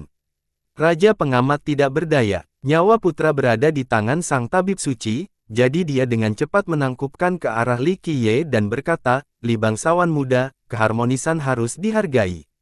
Mari kita mundur berpura-pura dan menikmati luasnya langit dan bumi, tolong jangan berdebat lagi. Li Qiye menatap ke arah sang raja dan hanya menenangkan kepalanya dengan pelan lalu berkata, jika raja begitu yakin, maka aku tidak akan mengatakan apapun lagi. Dokter suci itu bersemangat dan dengan angkuh berkata, Raja, jangan khawatir. Aku akan menyelamatkan putramu dalam waktu singkat. Dengan itu, dia perlahan-lahan meletakkan abunya di luka dada pemuda itu. Saat abu jatuh ke lukanya, racunnya mulai larut. Energi hitam yang awalnya keluar dari luka berubah menjadi asap hijau. Bekerja, keahlian dokter suci benar-benar tak tertandingi di dunia ini dan layak atas reputasinya. Hanya segelintir orang bodoh yang akan menanyainya. Setelah melihat pemandangan ini, seorang alkemis muda berseru dengan takjub. Dokter menikmati kemuliaan ini. Dia tersenyum bangga dengan keyakinan penuh pada keterampilan pengobatannya. Meski kemampuan mengungkap pilnya tidak sehebat kakak laki-lakinya, dewa alkimia rambut putih, tak seorang pun di era saat ini yang bisa menandingi keterampilan pengobatannya. Namun, ekspresi dokter itu tiba-tiba membeku. Dalam sekejap mata, sinar hitam melintas dengan kecepatan yang luar biasa. Bahkan seorang ahli seperti observan monark hanya bisa melihat bayangannya dan tidak bisa mengetahui apa sebenarnya bayangannya. Saat ini, dokter masih tersenyum sombong, tetapi sebuah lubang kecil telah dibuat di dahi. Sehelai darah kecil menetes dari sana saat menegangkan sebelum jatuh ke tanah. Perkembangan ini terjadi terlalu cepat. Banyak orang yang masih belum tenang, dan begitu mereka tenang, hampir semuanya dengan cepat mundur dan menjaga jarak. Tidak ada yang berani mendekat. Bahkan raja pun terkejut dan berseru, apa yang terjadi? Dia tersentak setelah melihat dokter di tanah.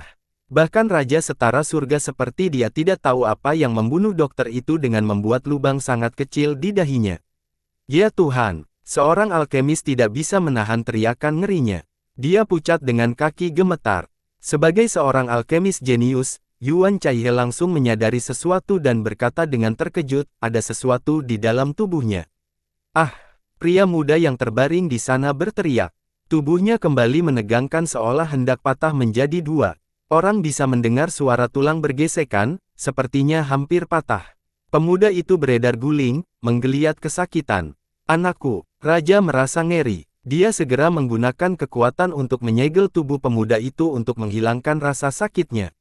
Namun dampaknya belum jelas. Kamu tidak mendengarkanku, jadi kamu harus menderita seperti ini. Li Qiye melihat ke arah dokter yang terjatuh di tanah dan berkata dengan nada meremehkan, kamu hanya bisa menyalahkan kekurangan keahlianmu atas kematianmu, tapi sekarang kamu juga menjatuhkan orang lain bersamamu. Sungguh dosa. Semua orang yang hadir merasa kedinginan. Tidak ada yang tahu bagaimana dokter itu meninggal atau benda apa yang ada di dalam tubuh pemuda itu. Ah! Jeritan meredam pemuda itu bergelombang sampai ke langit biru. Tubuhnya akan terpelintir menjadi dua, dimulai dari tulang punggung. Seluruh tubuhnya merasakan sakit yang luar biasa. Meskipun nasib aslinya ternoda oleh racun, dia masih punya alasan dan dengan nyaring berseru, "Ayah, suruh aku pergi." "Tidak, nak, kamu harus bertahan."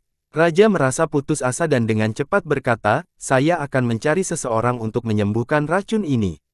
"Senior, seseorang yang mampu ada di depanmu, kenapa kamu masih ingin mencari?"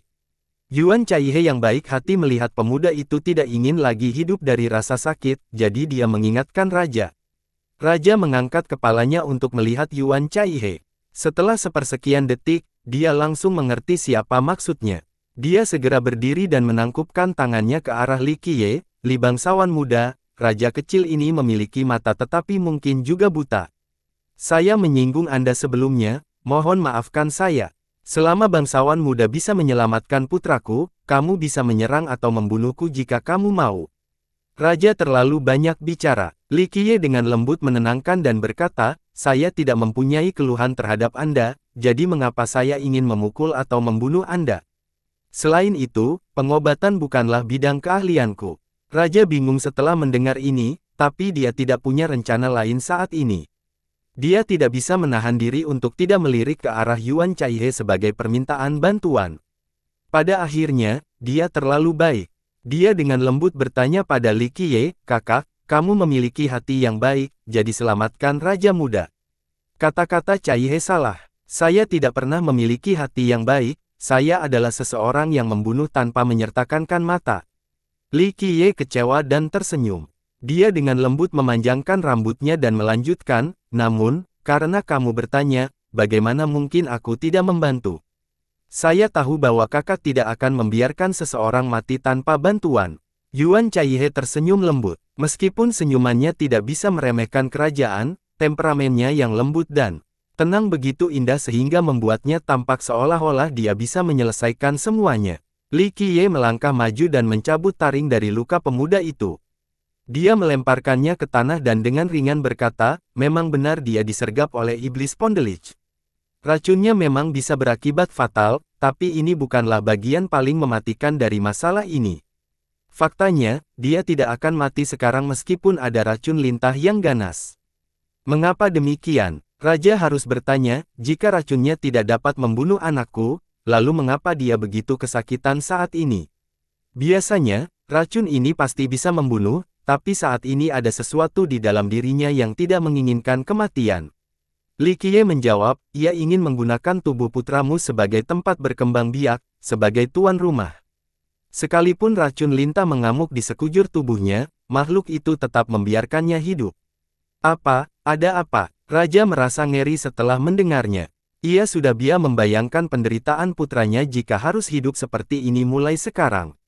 "Itu adalah belatung lintah." Li Qiye berkata, "Monster parasit yang sangat langka, bahkan lebih langka dari Devil Pondelich.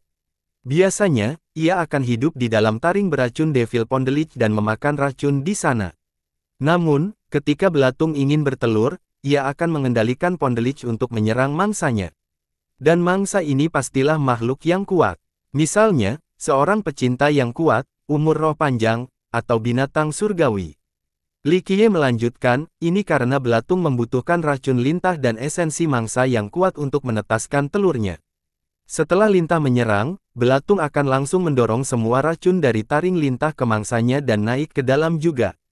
Oleh karena itu, setelah racunnya habis, taringnya juga akan rontok, menempel di tubuh mangsanya. Di sini, Li Qiye menatap ke arah taring yang ada di tanah dan berkata, sangat sedikit lintah darat yang membawa parasit jenis ini. Hanya seorang dukun yang mengira bahwa luka mematikan itu berasal dari racun lintah. Faktanya, bahkan tanpa menyelamatkan racun khusus ini, belatung pada akhirnya akan mempertahankannya sepenuhnya. Setelah selesai menyerap racun ini dan vitalitas inang baru, telur dapat menetas kapan saja, dan momen itu akan menandakan kematian inangnya. Tentu saja, sebelum akhir, tuan rumah pasti akan mengalami pengalaman paling menyakitkan dalam hidup mereka dan berharap mati. Li Qiye berkata, oleh karena itu, setelah ditandai oleh belatung ini, banyak tuan rumah memilih untuk mengakhiri hidup mereka lebih awal. Setelah mendengarkan Li Qiye, sang raja merasa merinding di punggungnya. Metode pembunuhan parasit ini terlalu mengerikan. Raja yang berpengetahuan luas telah melewati badai yang tak terhitung banyaknya dan memiliki wawasan yang luas, tetapi dia belum pernah mendengar tentang lintah magot ini sebelumnya. Bagaimana kita membantu saat ini? Sang raja dengan cemas berkata, apakah kita perlu membuka dadanya untuk mencapai istananya, atau apakah kita harus membersihkan dagingnya sepenuhnya? Jika bangsawan muda bisa membersihkan racun dalam takdir aslinya, maka anakku bisa melepaskan tubuh fisiknya. Selama nasib sebenarnya baik-baik saja, saya dapat membantu membangun kembali tubuhnya. Tidak perlu terlalu serius dan buka dada dan istananya. Li Qiye tersenyum dan berkata, itu hanyalah praktik dukun. Seorang alkemis sejati akan menggunakan kuali surgawinya sendiri, ini adalah alat terpenting mereka. Monster seperti lintah magot ini sebenarnya tidak begitu ganas dan bisa diatasi dengan mudah. Jika kita harus membuka istananya hanya untuk menghadapi belatung ini, lalu begitu kita bertemu dengan iblis yang benar-benar beracun, apakah kita harus menghancurkan nasib aslinya juga? Raja dengan cepat bersujud ke tanah dan menyuarakan permintaan selamatnya, bangsawan muda, tolongkan anakku, raja kecil ini akan selamanya berterima kasih. Li Qiye dengan ringan berkata, tolong berdiri. Caihe telah memintaku, jadi aku akan menyelamatkan nyawanya. Oleh karena itu, dia memanggil Myriad Heavenly Cauldron dan mengambil kendali. Orang hanya bisa melihat helaian api kuali jatuh ke tangan Li Qiye. Dia kemudian meletakkan tangannya di dada pemuda itu. Seolah-olah untaian api ini memiliki kesadarannya sendiri saat mereka masuk ke dalam tubuh pemuda itu. Dalam sekejap mata, tubuh pemuda itu bersinar seperti lentera transparan. Di bawah cahaya untaian api, seseorang dapat dengan mudah melihat segala sesuatu di dalamnya, termasuk otot dan tulangnya. Meskipun api telah menyebar ke pemuda itu, namun tidak melukainya sedikit pun. Untaian itu memasuki tubuhnya dengan cara yang alami dan sulit dipercaya. Ini tidak mungkin nyata. Banyak alkemis yang hadir terkejut dengan pemandangan yang terbentang di depan mata mereka karena mereka tidak dapat memahami kenyataan ini. Semua orang tahu bahwa sumber api dari kuali terbentuk setelah melahap berbagai jenis api. Setiap api kuali berbeda-beda, tetapi satu hal yang pasti, untuk dapat mengunduh pil, kekuatannya harus benar-benar luar biasa. Namun pada detik ini, Li Qiye mampu mengendalikan nyala api dan memasukkannya ke dalam tubuh orang hidup tanpa merusaknya sama sekali. Ini sangat luar biasa dan seharusnya tidak mungkin terjadi dalam kehidupan nyata. Bahkan para alkemis muda yang kesal dengan Li Qiye pun tercengang dan menganggap bahwa penguasaan api ini adalah hal yang unik di dunia ini. Setelah melihat ini, ekspresi Cauldron Marquis menjadi sangat tidak sedap dipandang. Selain kaget, dia juga sangat cemburu. Dia disebut Cauldron Marquis karena dia mahir dalam mengendalikan kualinya, tapi dia sama sekali tidak mengetahui teknik seperti milik Li Qiye. Bahkan jika dia diajari, dia tidak akan bisa meniru tingkat keterampilan ini. Ini memang tingkat kendali kuali tertinggi. Di bawah cahaya untaian api, belatung lintah di tubuh pemuda itu akhirnya terungkap. Itu bersembunyi di sudut tubuh. Setelah disinai oleh api, ia mengeluarkan ular yang ganas. Meski setipis sehelai sutra, namun tetap saja terlihat sangat menyeramkan. Dalam sekejap setelah belatung itu terdeteksi, untaian api di wilayahnya berubah menjadi hukum universal. Untaian ini langsung mengunci belatung tersebut. Semua orang bisa mendengar suara dentingan saat belatung itu ditarik keluar dari tubuh pemuda itu di dekat api. X-Syah. Belatung itu dengan panik berjuang untuk melepaskan diri dari untaian api dengan kecepatannya yang mencengangkan. Banyak orang yang gemetar setelah melihat keganasan belatung setipis sehelai rambut ini. Mereka sudah bisa membayangkan betapa buruknya jika belatung ini ada di dalam tubuh mereka sendiri. Ledakan. Pada saat ini, helaian api yang mengunci belatung berubah menjadi nyala api yang paling sombong di dunia ini. Dengan sedikit desisan, belatung tersebut langsung terbakar, hanya menyisakan abu. Setelah melihat belatungnya dihilangkan, Raja menghela nafas lega. Namun, dia tidak bisa menahan diri untuk bertanya setelah melihat udara beracun yang masih tersisa. Li bangsawan muda, bagaimana dengan racun lintah di dalam tubuh anakku? Ini bahkan lebih sederhana. Li Qiye mengendalikan kuali dan tersenyum sebelum menyalakan api sekali lagi. Untaian api yang tersisa di dalam tubuh pemuda itu kembali menyala. Dalam sekejap mata, terbakar seolah sedang dikremasi. Karena takut akan keselamatan putranya, sang raja harus bertanya, "Bangsawan muda, apakah putraku akan baik-baik saja?" Li Qiye dengan tenang menjawab, "Jangan khawatir, ini hanya membakar racunnya. Dia tidak akan dirugikan sedikit pun." Di dalam api yang menyala-nyala, tubuh pemuda itu mulai mengeluarkan asap hijau. Gumpalan asap hijau keluar dan akhirnya menyebar. Setelah beberapa saat, itu hilang sepenuhnya. Setelah itu, untaian api ini surut dari tubuhnya seperti air pasang. Vitalitas pemuda itu tampak pulih ketika wajahnya menjadi merah muda kembali. Li Qiye mengingat kembali kuali itu dan berkata, "Bagus, sekarang terserah padamu." Luka di dadanya bisa dikultivasi dengan Soul Rending Immortal Powder milik kerajaanmu. Setelah melihat kulit anak menjadi cerah setelah racunnya hilang, sang raja memberi isyarat dan berteriak, "Cepat, ambil bedaknya dan oleskan pada kakak pertamamu." Setelah bedak dioleskan, luka di dada menutup dengan sangat cepat dan mulai terbentuk keropang. Bedak ini memang layak menjadi salep tertinggi dari kerajaan alkimia. Kulit anak mulai terlihat lebih baik, sehingga raja merasa lega. Dia bersujud di tanah dan berkata, "Kemampuan medis bangsawan muda harus menjadi yang tertinggi di dunia ini. Dao menguraikan Anda sangat mendalam tanpa saingan. Pengendalian api Anda juga unik di dunia ini. Kamu menyelamatkan nyawa anakku, jadi jika kamu membutuhkan raja kecil ini di masa depan, katakan saja." Tiba-tiba, semua orang di halaman menyukainya. Kata-kata raja bukan sekedar sunjungan. Semua orang memiliki mata dan melihat bahwa apakah itu kemampuan medis Li Qiye atau pengendalian tembakannya, keahliannya hanya bisa digambarkan sebagai sesuatu yang menakjubkan. Apalagi Markis Cauldron yang dikenal jenius pun sangat cemburuan penuh kebencian. Ada juga beberapa alkemis yang iri. Li Qiye mampu menyelamatkan putra raja, yang berarti dia telah mengikat ikatan persahabatan dengannya. Karena raja adalah warga kerajaan yang dihargai oleh keluarga kerajaan, hal ini setara dengan mendapatkan pendukung yang kuat. Li Qiye merasa sangat santai setelah mendapat ucapan terima kasih dari raja. Dia dengan santai berkata, "Jika raja ingin berterima kasih kepada seseorang, maka terima kasih kepada Cai He." Baginya, berteman dengan raja atau mendapatkan pendukung kuat seperti kerajaan bukanlah hal yang penting. Dia hanya menyelamatkan putra raja karena permintaan sederhana Yuan Cai He. Raja dengan cepat menunjukkan rasa terima kasihnya kepada Yuan Cai He. Dia tidak ingin menerima isyarat besar, namun demikian, raja masih membungkuk ke sekitarnya. Pada saat ini, Li Qiye melirik ke arah para alkemis muda yang hadir dan berkata, "Hanya orang bodoh yang memuja dukun sebagai seorang ahli. Sekelompok orang bodoh tidak memenuhi syarat untuk berdebat tentang kedokteran dan dao disertifikasi dengan saya." Mereka yang mengolok-olok Li Qiye sebelumnya merasakan wajah mereka terbakar. Mereka semua menyanjung dokter suci itu sambil meremehkan Li Qiye di saat yang sama.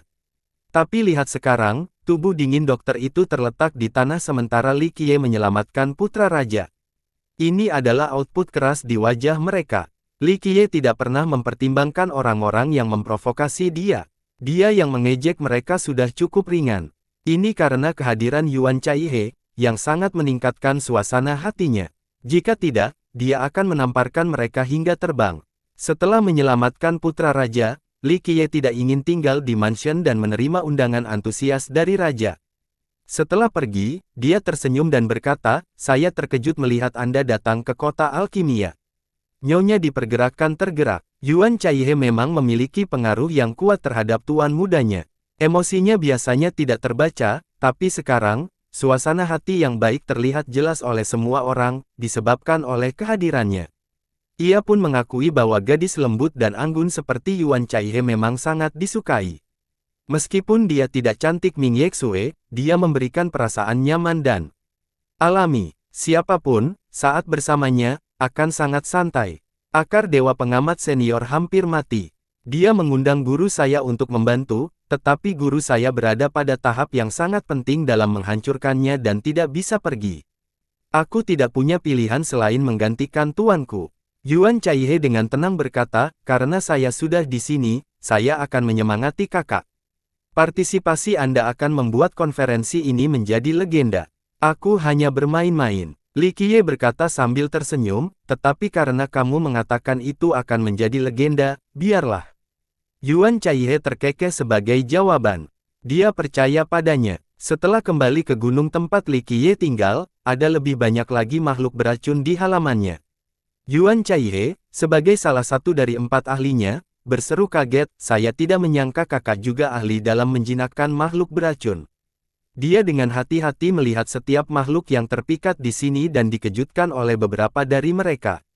"Hanya sedikit hiburanku." Li Qiye sambil tersenyum berkata, "Untungnya ini adalah kota alkimia. Meski disebut kota, di antara daratannya yang luas, terdapat banyak lokasi yang tidak menyenangkan dan berbahaya dengan makhluk-makhluk semacam ini. Tidak akan mudah untuk menarik begitu banyak orang jika kita berada di lokasi yang berbeda. Kakak ingin menggunakannya untuk menghadapi musuh." Dia bertanya sambil melihat makhluk-makhluk itu. Meskipun dia adalah orang yang baik hati dan tidak kompetitif, dia juga memiliki hati yang tajam. Dia tahu bahwa Li Qiye tidak menginginkan mereka menjadi hewan peliharaan, jadi hanya ada satu penjelasan lain, menggunakannya untuk melawan musuh yang kuat. Hanya untuk bersenang-senang. Li Qiye berkata, "Musuh tidaklah penting. Membunuh dan membunuh sedikit menjadi membosankan, jadi saya ingin mencoba sesuatu yang baru." Yuan Chaihe hanya bisa menenangkan hatinya dan menyesali nasib siapapun yang dengan ceroboh berlari menuju ujung tombak dan mendekati kematian. Meskipun dia tinggal bersama Li Qiye hanya menghabiskan sedikit waktu bersamanya. Dia menaruhnya di balik pintu tertutup atau bermain-main dengan beberapa hal yang Nyonya Ziyan tidak mengerti. Hanya Yuan Chaihe yang memperhatikannya dengan penuh perhatian. Dalam beberapa hari berikutnya, Li Qiye terkadang menarik lebih banyak makhluk beracun atau menjelajahi daratan untuk melihat sekilas misteri di dalamnya menggunakan metode yang mendalam. Nyonya tidak bisa melihat apa yang dia lakukan. Metodenya seringkali berkaitan dengan dao spesifikasi. Sebagai salah satu dari 4 keajaiban, Yuan Chaihe akhirnya melihat beberapa petunjuk dan secara mengejutkan mengungkapkan, "Kakak sedang mempersiapkan sesuatu yang besar." Metode yang menantang surga hanya bisa dilawan oleh musuh seperti kerajaan alkimia. Seseorang dari generasi muda tidak akan mampu menangani satu serangan pun. Li Qiye hanya tersenyum dan tidak menanggapi komentarnya, dan dia juga berhenti berbicara. Tanggal konferensi menunjukkan semakin dekat. Semakin banyak pemuda dari seluruh dunia berlarian ke kota, ditemani oleh para senior dari sekte mereka. Dari sini, kota ini tidak hanya memiliki banyak sekte, tetapi juga banyak ahli. Saat penonton menunggu dengan penuh semangat, salah satu dari 2 kandidat utama akhirnya muncul. Cao Guoyao ada di sini. Tidak ada yang tahu siapa yang mengirimkan informasi ini, tapi hal itu menimbulkan kegemparan di kerajaan. Banyak orang, termasuk generasi muda yang jenius, datang untuk melihat kedatangannya karena dia adalah salah satu dari 4 keajaiban yang ajaib. Cao Guoyao tampak berusia sekitar 20 tahun dan memiliki wajah yang agak persegi. Meski penampilannya tidak luar biasa, aura di sekelilingnya membuatnya seolah-olah obat abadi akan muncul. Kapan saja seperti auman rumput naga. Dia memegang sebuah kuali, meski masih tertutup, namun memberikan kesan bisa menghanguskan seluruh dunia. Dengan cara ini, dia tampak seperti dewa yang menguasai kualinya, memasuki pemandangan 9 dunia dan mewarnai obat-obatan roh dan rumput yang dapat ditemukan.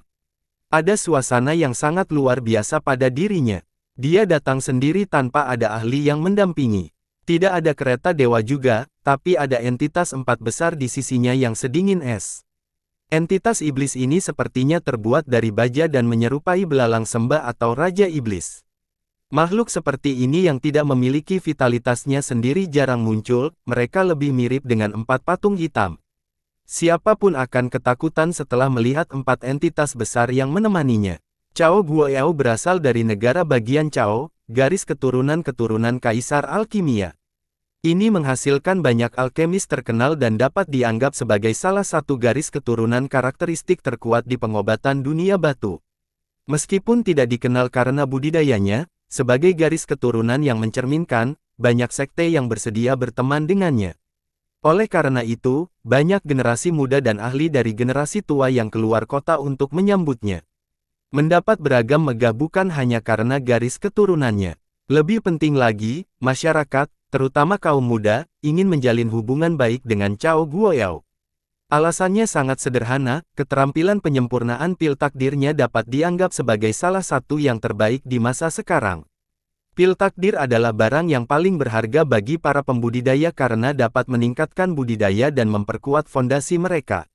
Di dunia ini, tak terhitung banyaknya kultivator yang menginginkan peningkatan kekuatan secara tiba-tiba, mendambakan pil takdir dalam jumlah besar sehingga budidaya mereka dapat melampaui yang lain dalam waktu singkat. Oleh karena itu, pil takdir yang dimurnikan oleh Cao Guoyao dianggap sebagai harta terbaik di benak banyak petani.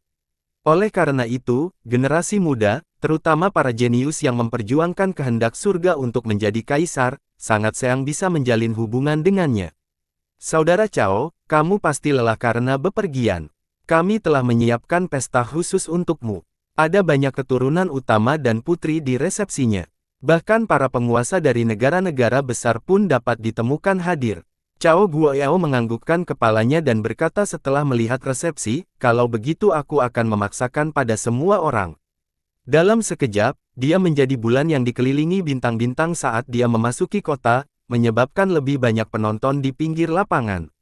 Seorang penonton berseru secara emosional setelah melihatnya, salah satu dari 4 keajaiban telah tiba.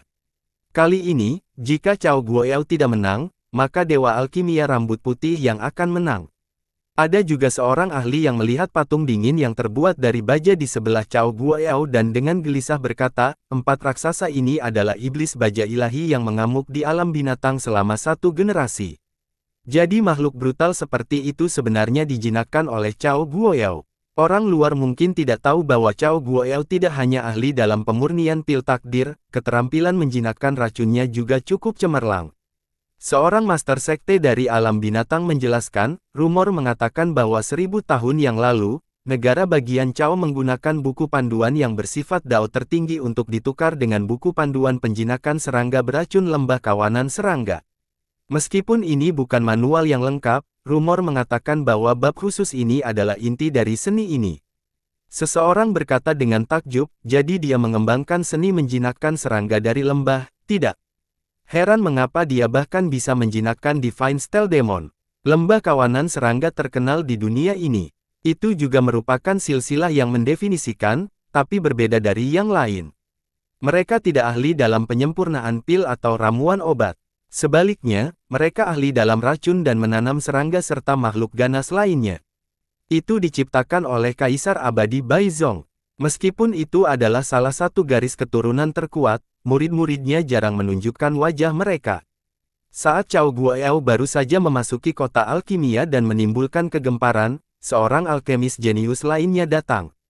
Itu adalah Dewa Alkimia Rambut Putih, penyebarannya hanya bisa lebih besar dari Cao Guoyao dan tidak kurang.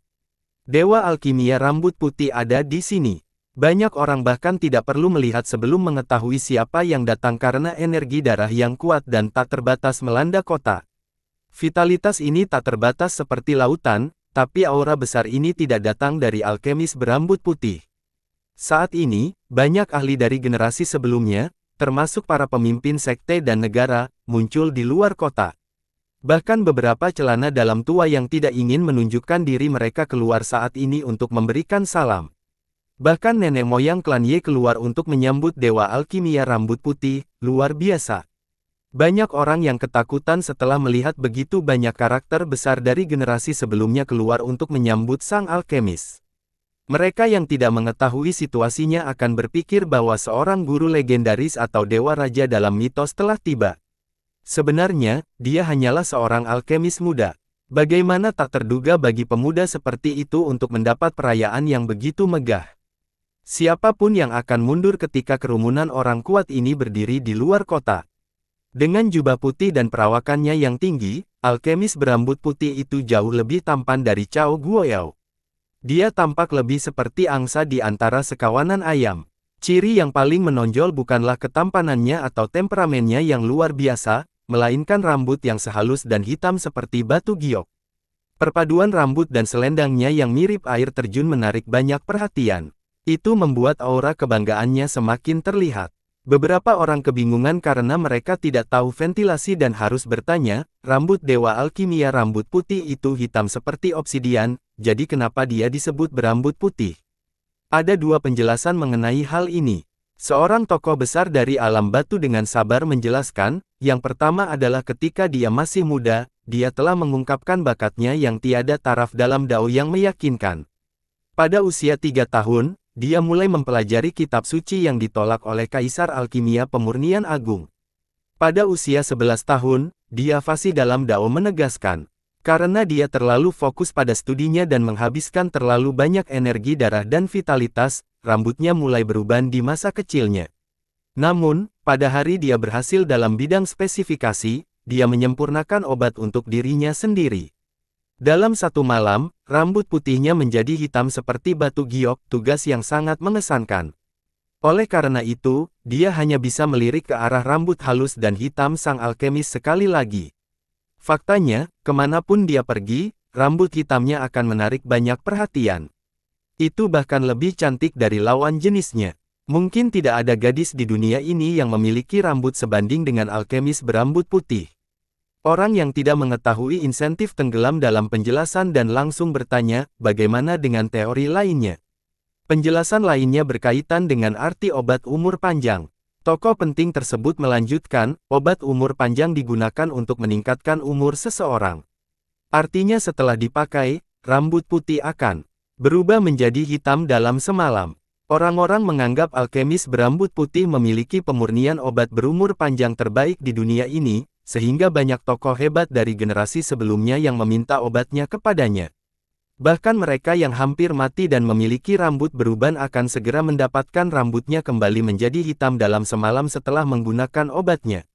Spekulasi manapun melambangkan keterampilan penyempurnaan obat berumur panjang yang tak tertandingi dari sang alkemis rambut putih. Karena alasan ini, banyak tokoh besar dari generasi sebelumnya yang bersedia berteman dengannya. Di antara 4 keajaiban, Cao Guoyao ahli dalam pil takdir sementara alkemis rambut putih tersesat dalam obat berumur panjang. Bagi para ahli dari generasi sebelumnya, terutama yang mendekati kematian, apa yang paling mereka takuti? Itu bukanlah musuh yang kuat atau budidaya yang mandek, tapi kematian. Banyak tokoh besar di usia tua mereka menjadi sangat takut pada hari ketika hidup mereka akan benar-benar layu.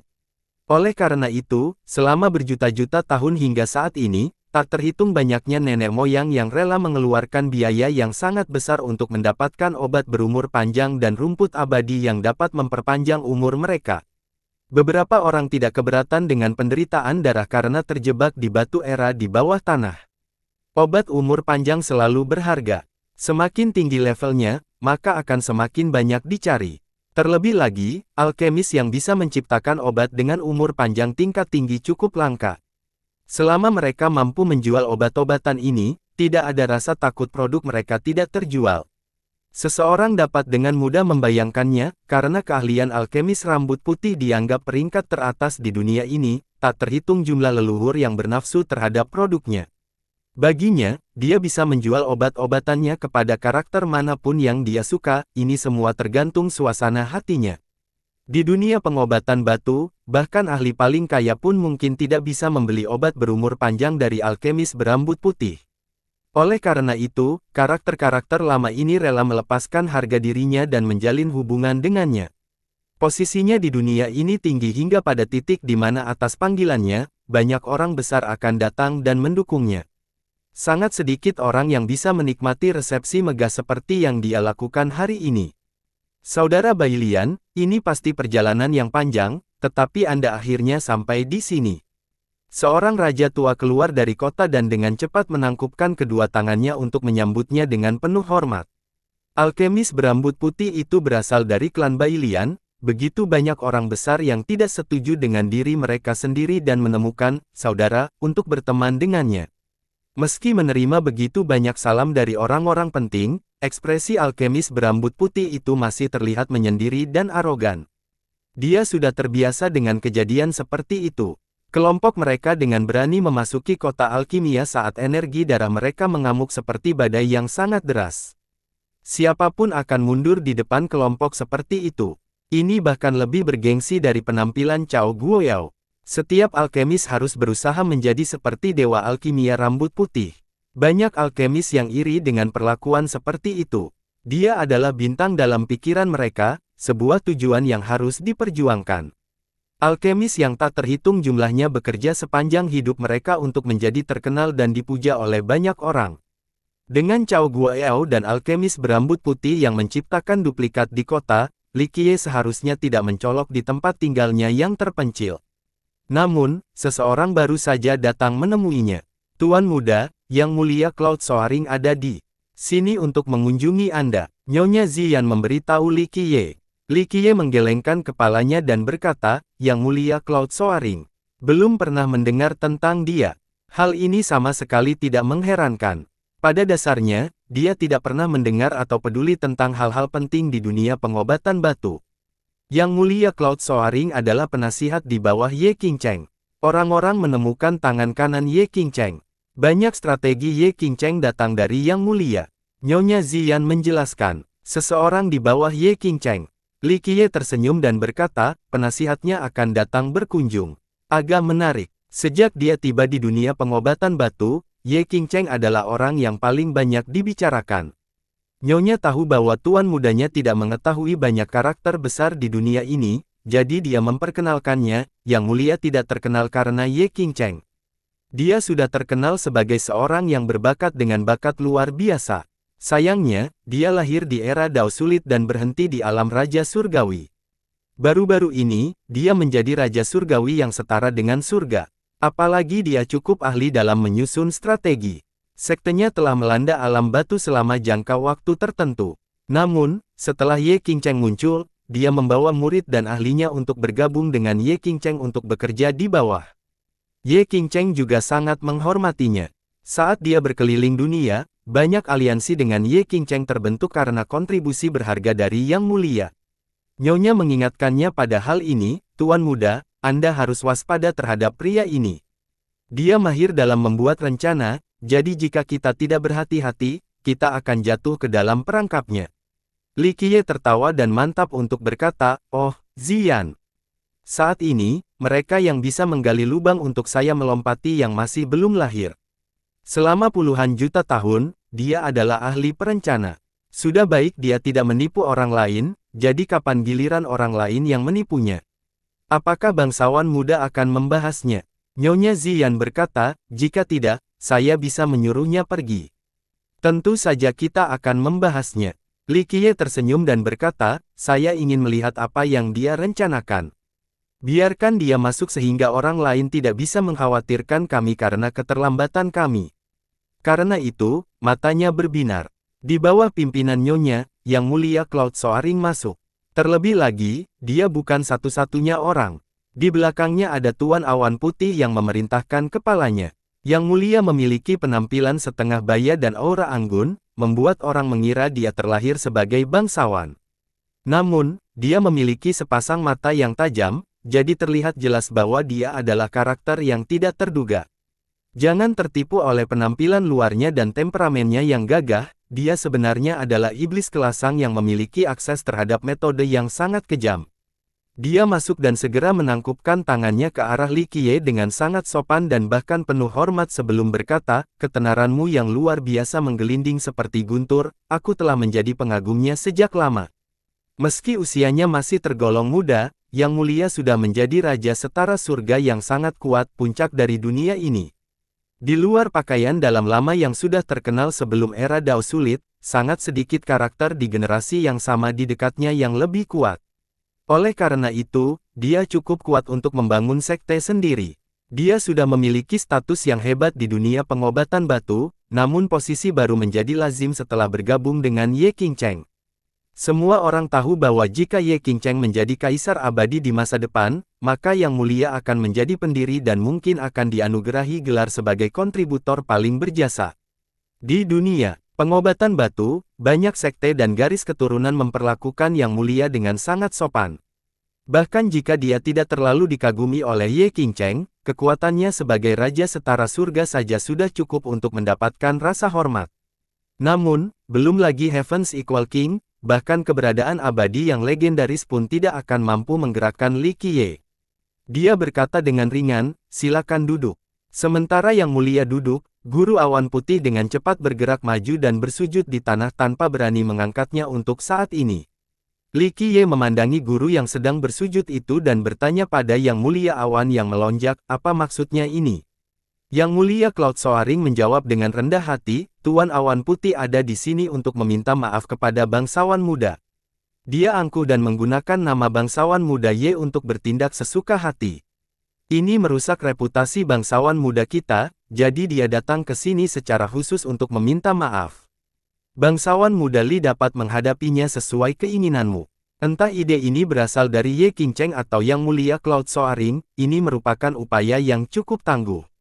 Master Awan Putih adalah pemimpin sebuah sekte. Meskipun jauh dari garis keturunan peninggalan, namun masih merupakan sekte kelas 1, meskipun hampir tidak memenuhi kriteria. Namun hari ini, sang master dengan rela bersujud di hadapan Li Qiye dan menuruti keinginannya. Bersujud kepada siapapun merupakan pelanggaran besar bagi setiap pengirim yang ulung. Ada sebuah keyakinan, seseorang bisa dibunuh tapi tidak dipermalukan. Namun, baik Ye Qingcheng atau Yang Mulia Cloud Soaring mampu membuat Awan Putih dengan patuh mengaku, ini memang prestasi yang sangat menakutkan. Li Qiye terlalu malas untuk peduli, jadi dia menjawab, sepertinya permainanmu tidak terlalu buruk. Ini memang cukup mengesankan, tidak heran mengapa tuanmu, Ye Qingcheng, mendapat begitu banyak dukungan dari orang lain. Li bangsawan muda, Anda salah paham terhadap kami. Kami di sini dengan tulus meminta maaf kepada Anda. Yang Mulia Cloud Soaring buru-buru berkata, Tuan kami bersedia berteman dengan para pahlawan di dunia ini dan bekerja. Oke, saya tidak punya waktu untuk mendengarkan omongan kosong ini, dan saya juga tidak tertarik untuk melampiaskannya pada umpan meriam ini. Jika Anda ingin meminta maaf, biarkan Ye Qingcheng datang sendiri. Sedangkan untuk seseorang seperti Master Awan Putih, minggirlah dan jangan buang waktuku. Li Qiye menyela Yang Mulia dan mengganti lengan bajunya dengan acuh tak acuh. Pertunjukan seperti ini mungkin bisa membuat orang lain terkesan, tapi itu hanya lelucon di mata Li Qiye. Skema psikologis tingkat ini adalah kejadian biasa ketika dia berdiri di atas 9 langit. Yang Mulia Cloud Soaring ragu-ragu sejenak, tetapi dia dengan cepat bertindak dan memerintahkan Guru Awan Putih, Tuan, bangsawan muda Li pemaaf dan baik hati, jadi dia mengampuni dosa Anda. Tiba rasa terima kasihmu. White Cloud Master tidak berani menolak dan menutup kepalanya pada Li Qiye sebanyak 3 kali. Dia kemudian diam-diam mundur ke belakang. Dari awal hingga akhir, dia tidak mengucapkan kata pun. Ini cukup untuk menunjukkan kemampuan luar biasa baik Ye Qingcheng atau Yang Mulia. Li Qiye tidak ramah dan berkata dengan datar, oke, permainannya sudah selesai, saya tidak punya waktu untuk dihabiskan bersama Anda, jadi nyatakan urusan Anda. Yang Mulia buru-buru menjawab, saya mendengar bangsawan muda Li menghadiri konferensi ini. Oleh karena itu, di luar permintaan maaf Guru Awan Putih, saya di sini untuk sesuatu yang berhubungan dengan masalah ini. Dan, Li Qiye berkata dengan santai sambil melihat ke arah Yang Mulia. Tanggapannya sangat penuh hormat, meskipun saya belum pernah melihat keterampilan mendownload pil. Bangsawan muda Li dengan mata kepala sendiri, saya telah mendengar bahwa itu mirip dengan memasak. Saya percaya bahwa Dao yang mencapai level tertinggi bangsawan muda Li akan mampu bersinar di konferensi ini. Lalu apa? Pada saat ini, Li Qiye mengungkapkan tawa yang jarang terjadi. Yang Mulia berkata, para jenius akan berkumpul di konferensi ini, jadi ini akan menjadi acara yang luar biasa. Bagaimanapun juga, saya khawatir tidak ada seorang pun yang bisa menatap mata bangsawan muda di luar keempat jaminan itu. Li Qiye mengangkat alisnya dan berkata dengan datar, gunakan kata-kata, berhentilah bertele-tele. Kesabaran saya terbatas. Yang Mulia tidak menjadi marah dan berkata, lawan terbesar bangsawan muda Li adalah Cao Guoyao dan Dewa Alkimia Rambut Putih. Rumor mengatakan bahwa keduanya sudah menjadi alkemis legendaris dengan dao karakteristik yang luar biasa. Petik 2. Guru kami juga sangat percaya diri dengan ilmu alkimia dari bangsawan muda Li, namun, keduanya cukup beruntung karena berasal dari garis keturunan Kaisar Alkimia. Tuan kami bersedia membantu bangsawan muda agar Anda memenangkan tempat pertama kali ini. Yang Mulia berbicara perlahan, kata-katanya cukup mengharukan dan mampu menggoda hati. Li Qiye tidak bisa menahan tawa lalu berkata, oh, bagaimana Ye Qingcheng ingin membantuku? Yang Mulia melanjutkan, Dao Alkimia bangsawan muda Li tidak ada bandingannya, jadi guru kami tidak dapat membantu Anda dalam hal ini. Namun, Tuan kita memiliki kuali yang ditinggalkan oleh Kaisar Alkimia. Ini adalah kuali yang digunakan Kaisar sepanjang hidupnya, ini sangat lembut dan mudah digunakan. Karena Tuan kami bukanlah seorang alkemis atau tertarik pada Dao Alkimia, Tuan kami ingin menyerahkan kuali tersebut kepada orang yang berbudi luhur jika bangsawan muda bersedia. Ada pepatah bagus, pedang harta karun untuk para pahlawan dan pemerah pipi untuk kecantikan. Hanya bangsawan muda Li yang memenuhi syarat untuk mendapatkan kuali hebat dari Kaisar Alkimia. Yang Mulia berbicara dengan tenang, orang lain akan tergoda. Li Qiye menyeringai dan bertanya, bagaimana kondisi tuanmu? Yang Mulia menggelengkan kepalanya dan berkata, Li bangsawan muda salah. Membicarakan kondisi dengan pahlawan seperti bangsawan muda Li adalah hal yang terlalu kasar. Tuan kita hanya ingin berteman dengan bangsawan muda.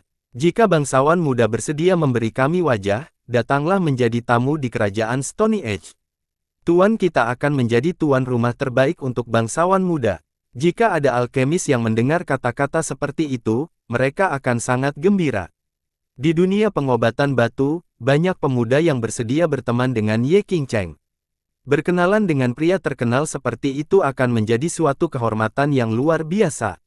Dan bagi para alkemis, kuali Kaisar Alkimia adalah simbol yang luar biasa dan tak ternilai harganya, sesuatu yang pasti akan mereka hargai di dalam hati mereka. Kehidupan alkemis yang tak terhitung jumlahnya telah berakhir tanpa pernah mendapatkannya. Tapi sekarang, Ye Qingcheng bersedia menyerahkan kuali setingkat ini kepada Li Qiye dan berteman dengannya. Ini lebih dari yang diharapkan oleh alkemis manapun. Li Qiye memandang Yang Mulia dan tersenyum sebelum berbicara, saya adalah seseorang yang juga sangat ingin berteman. Namun, berteman bukan berarti membiarkan orang lain yang berbicara. Jika dia ingin berteman denganku, biarkan dia datang sendiri. Kalau soal kuali, saya tidak tertarik. Selama saya berpartisipasi, secara alami saya akan menjadi nomor 1 di konferensi. Yang Mulia dengan cepat berkata, sungguh luar biasa bahwa bangsawan muda Li memiliki kepercayaan diri yang begitu besar. Li Qiye dengan ringan menggoyangkan lengan bajunya untuk menyelanya dan dengan dingin menyatakan, silakan pergi, saya lelah. Yang Mulia adalah orang yang bijaksana. Dia tidak menjadi marah dan malah tersenyum berkata, mohon istirahat yang baik. Saya akan kembali lagi di lain hari. Setelah mengusir Yang Mulia, Nyonya dengan lembut bertanya, menurut Tuan Muda, untuk apa Yang Mulia ada di sini? Seekor musang mencoba memberikan ucapan selamat tahun baru kepada ayam. Tidak ada niat baik di sini. Li Qiye membalasnya dengan seringai. Nyonya itu berkata, Ye Qingcheng sengaja mencoba merekrutmu. Dia dikenal suka mengumpulkan orang-orang yang cakap. Lingkarannya luas dan dikabarkan memiliki banyak ahli dari seluruh dunia. Li Qiye tersenyum dan berkata, Ziyanku, jika aku adalah dia dan memiliki ambisi untuk mencapai Kaisar Abadi, maka aku juga akan menggunakan seluruh kemampuanku untuk merekrut seorang alkemis yang tak terduga. Coba pikirkan, jika Anda ingin menjadi Kaisar Abadi, bayangkan betapa sulitnya jalan ini. Tidak ada yang lebih baik daripada memiliki banyak karakter hebat sebagai pelindung Dao Anda, terutama para kakek tua di ranjang kematian mereka. Mereka adalah orang-orang yang dapat menghilangkan hambatan dalam perjalanannya menuju tahta. Jadi Ye Qingcheng membutuhkan alkemis. Nyonya itu tidak bodoh, jadi dia langsung mengerti. Li Qiye mengangguk dan berkata, ya, seorang alkemis yang tak terduga seharusnya mampu memurnikan obat-obatan umur panjang yang layak. Berapa banyak kakek tua yang tertarik dengan hal ini dan bekerja di bawahnya? Jika seorang alkemis tak terduga tanpa latar belakang atau dukungan kuat bergabung dengan Ye Qingcheng, maka suatu hari nanti, dia akan tersedot olehnya. Mungkin, dao alkimianya suatu hari nanti akan menjadi milik Ye Qingcheng. Nyonya itu tidak dapat menahan diri untuk tidak bergumam, investasi di muka akan sangat sepadan dengan harganya. Bersambung.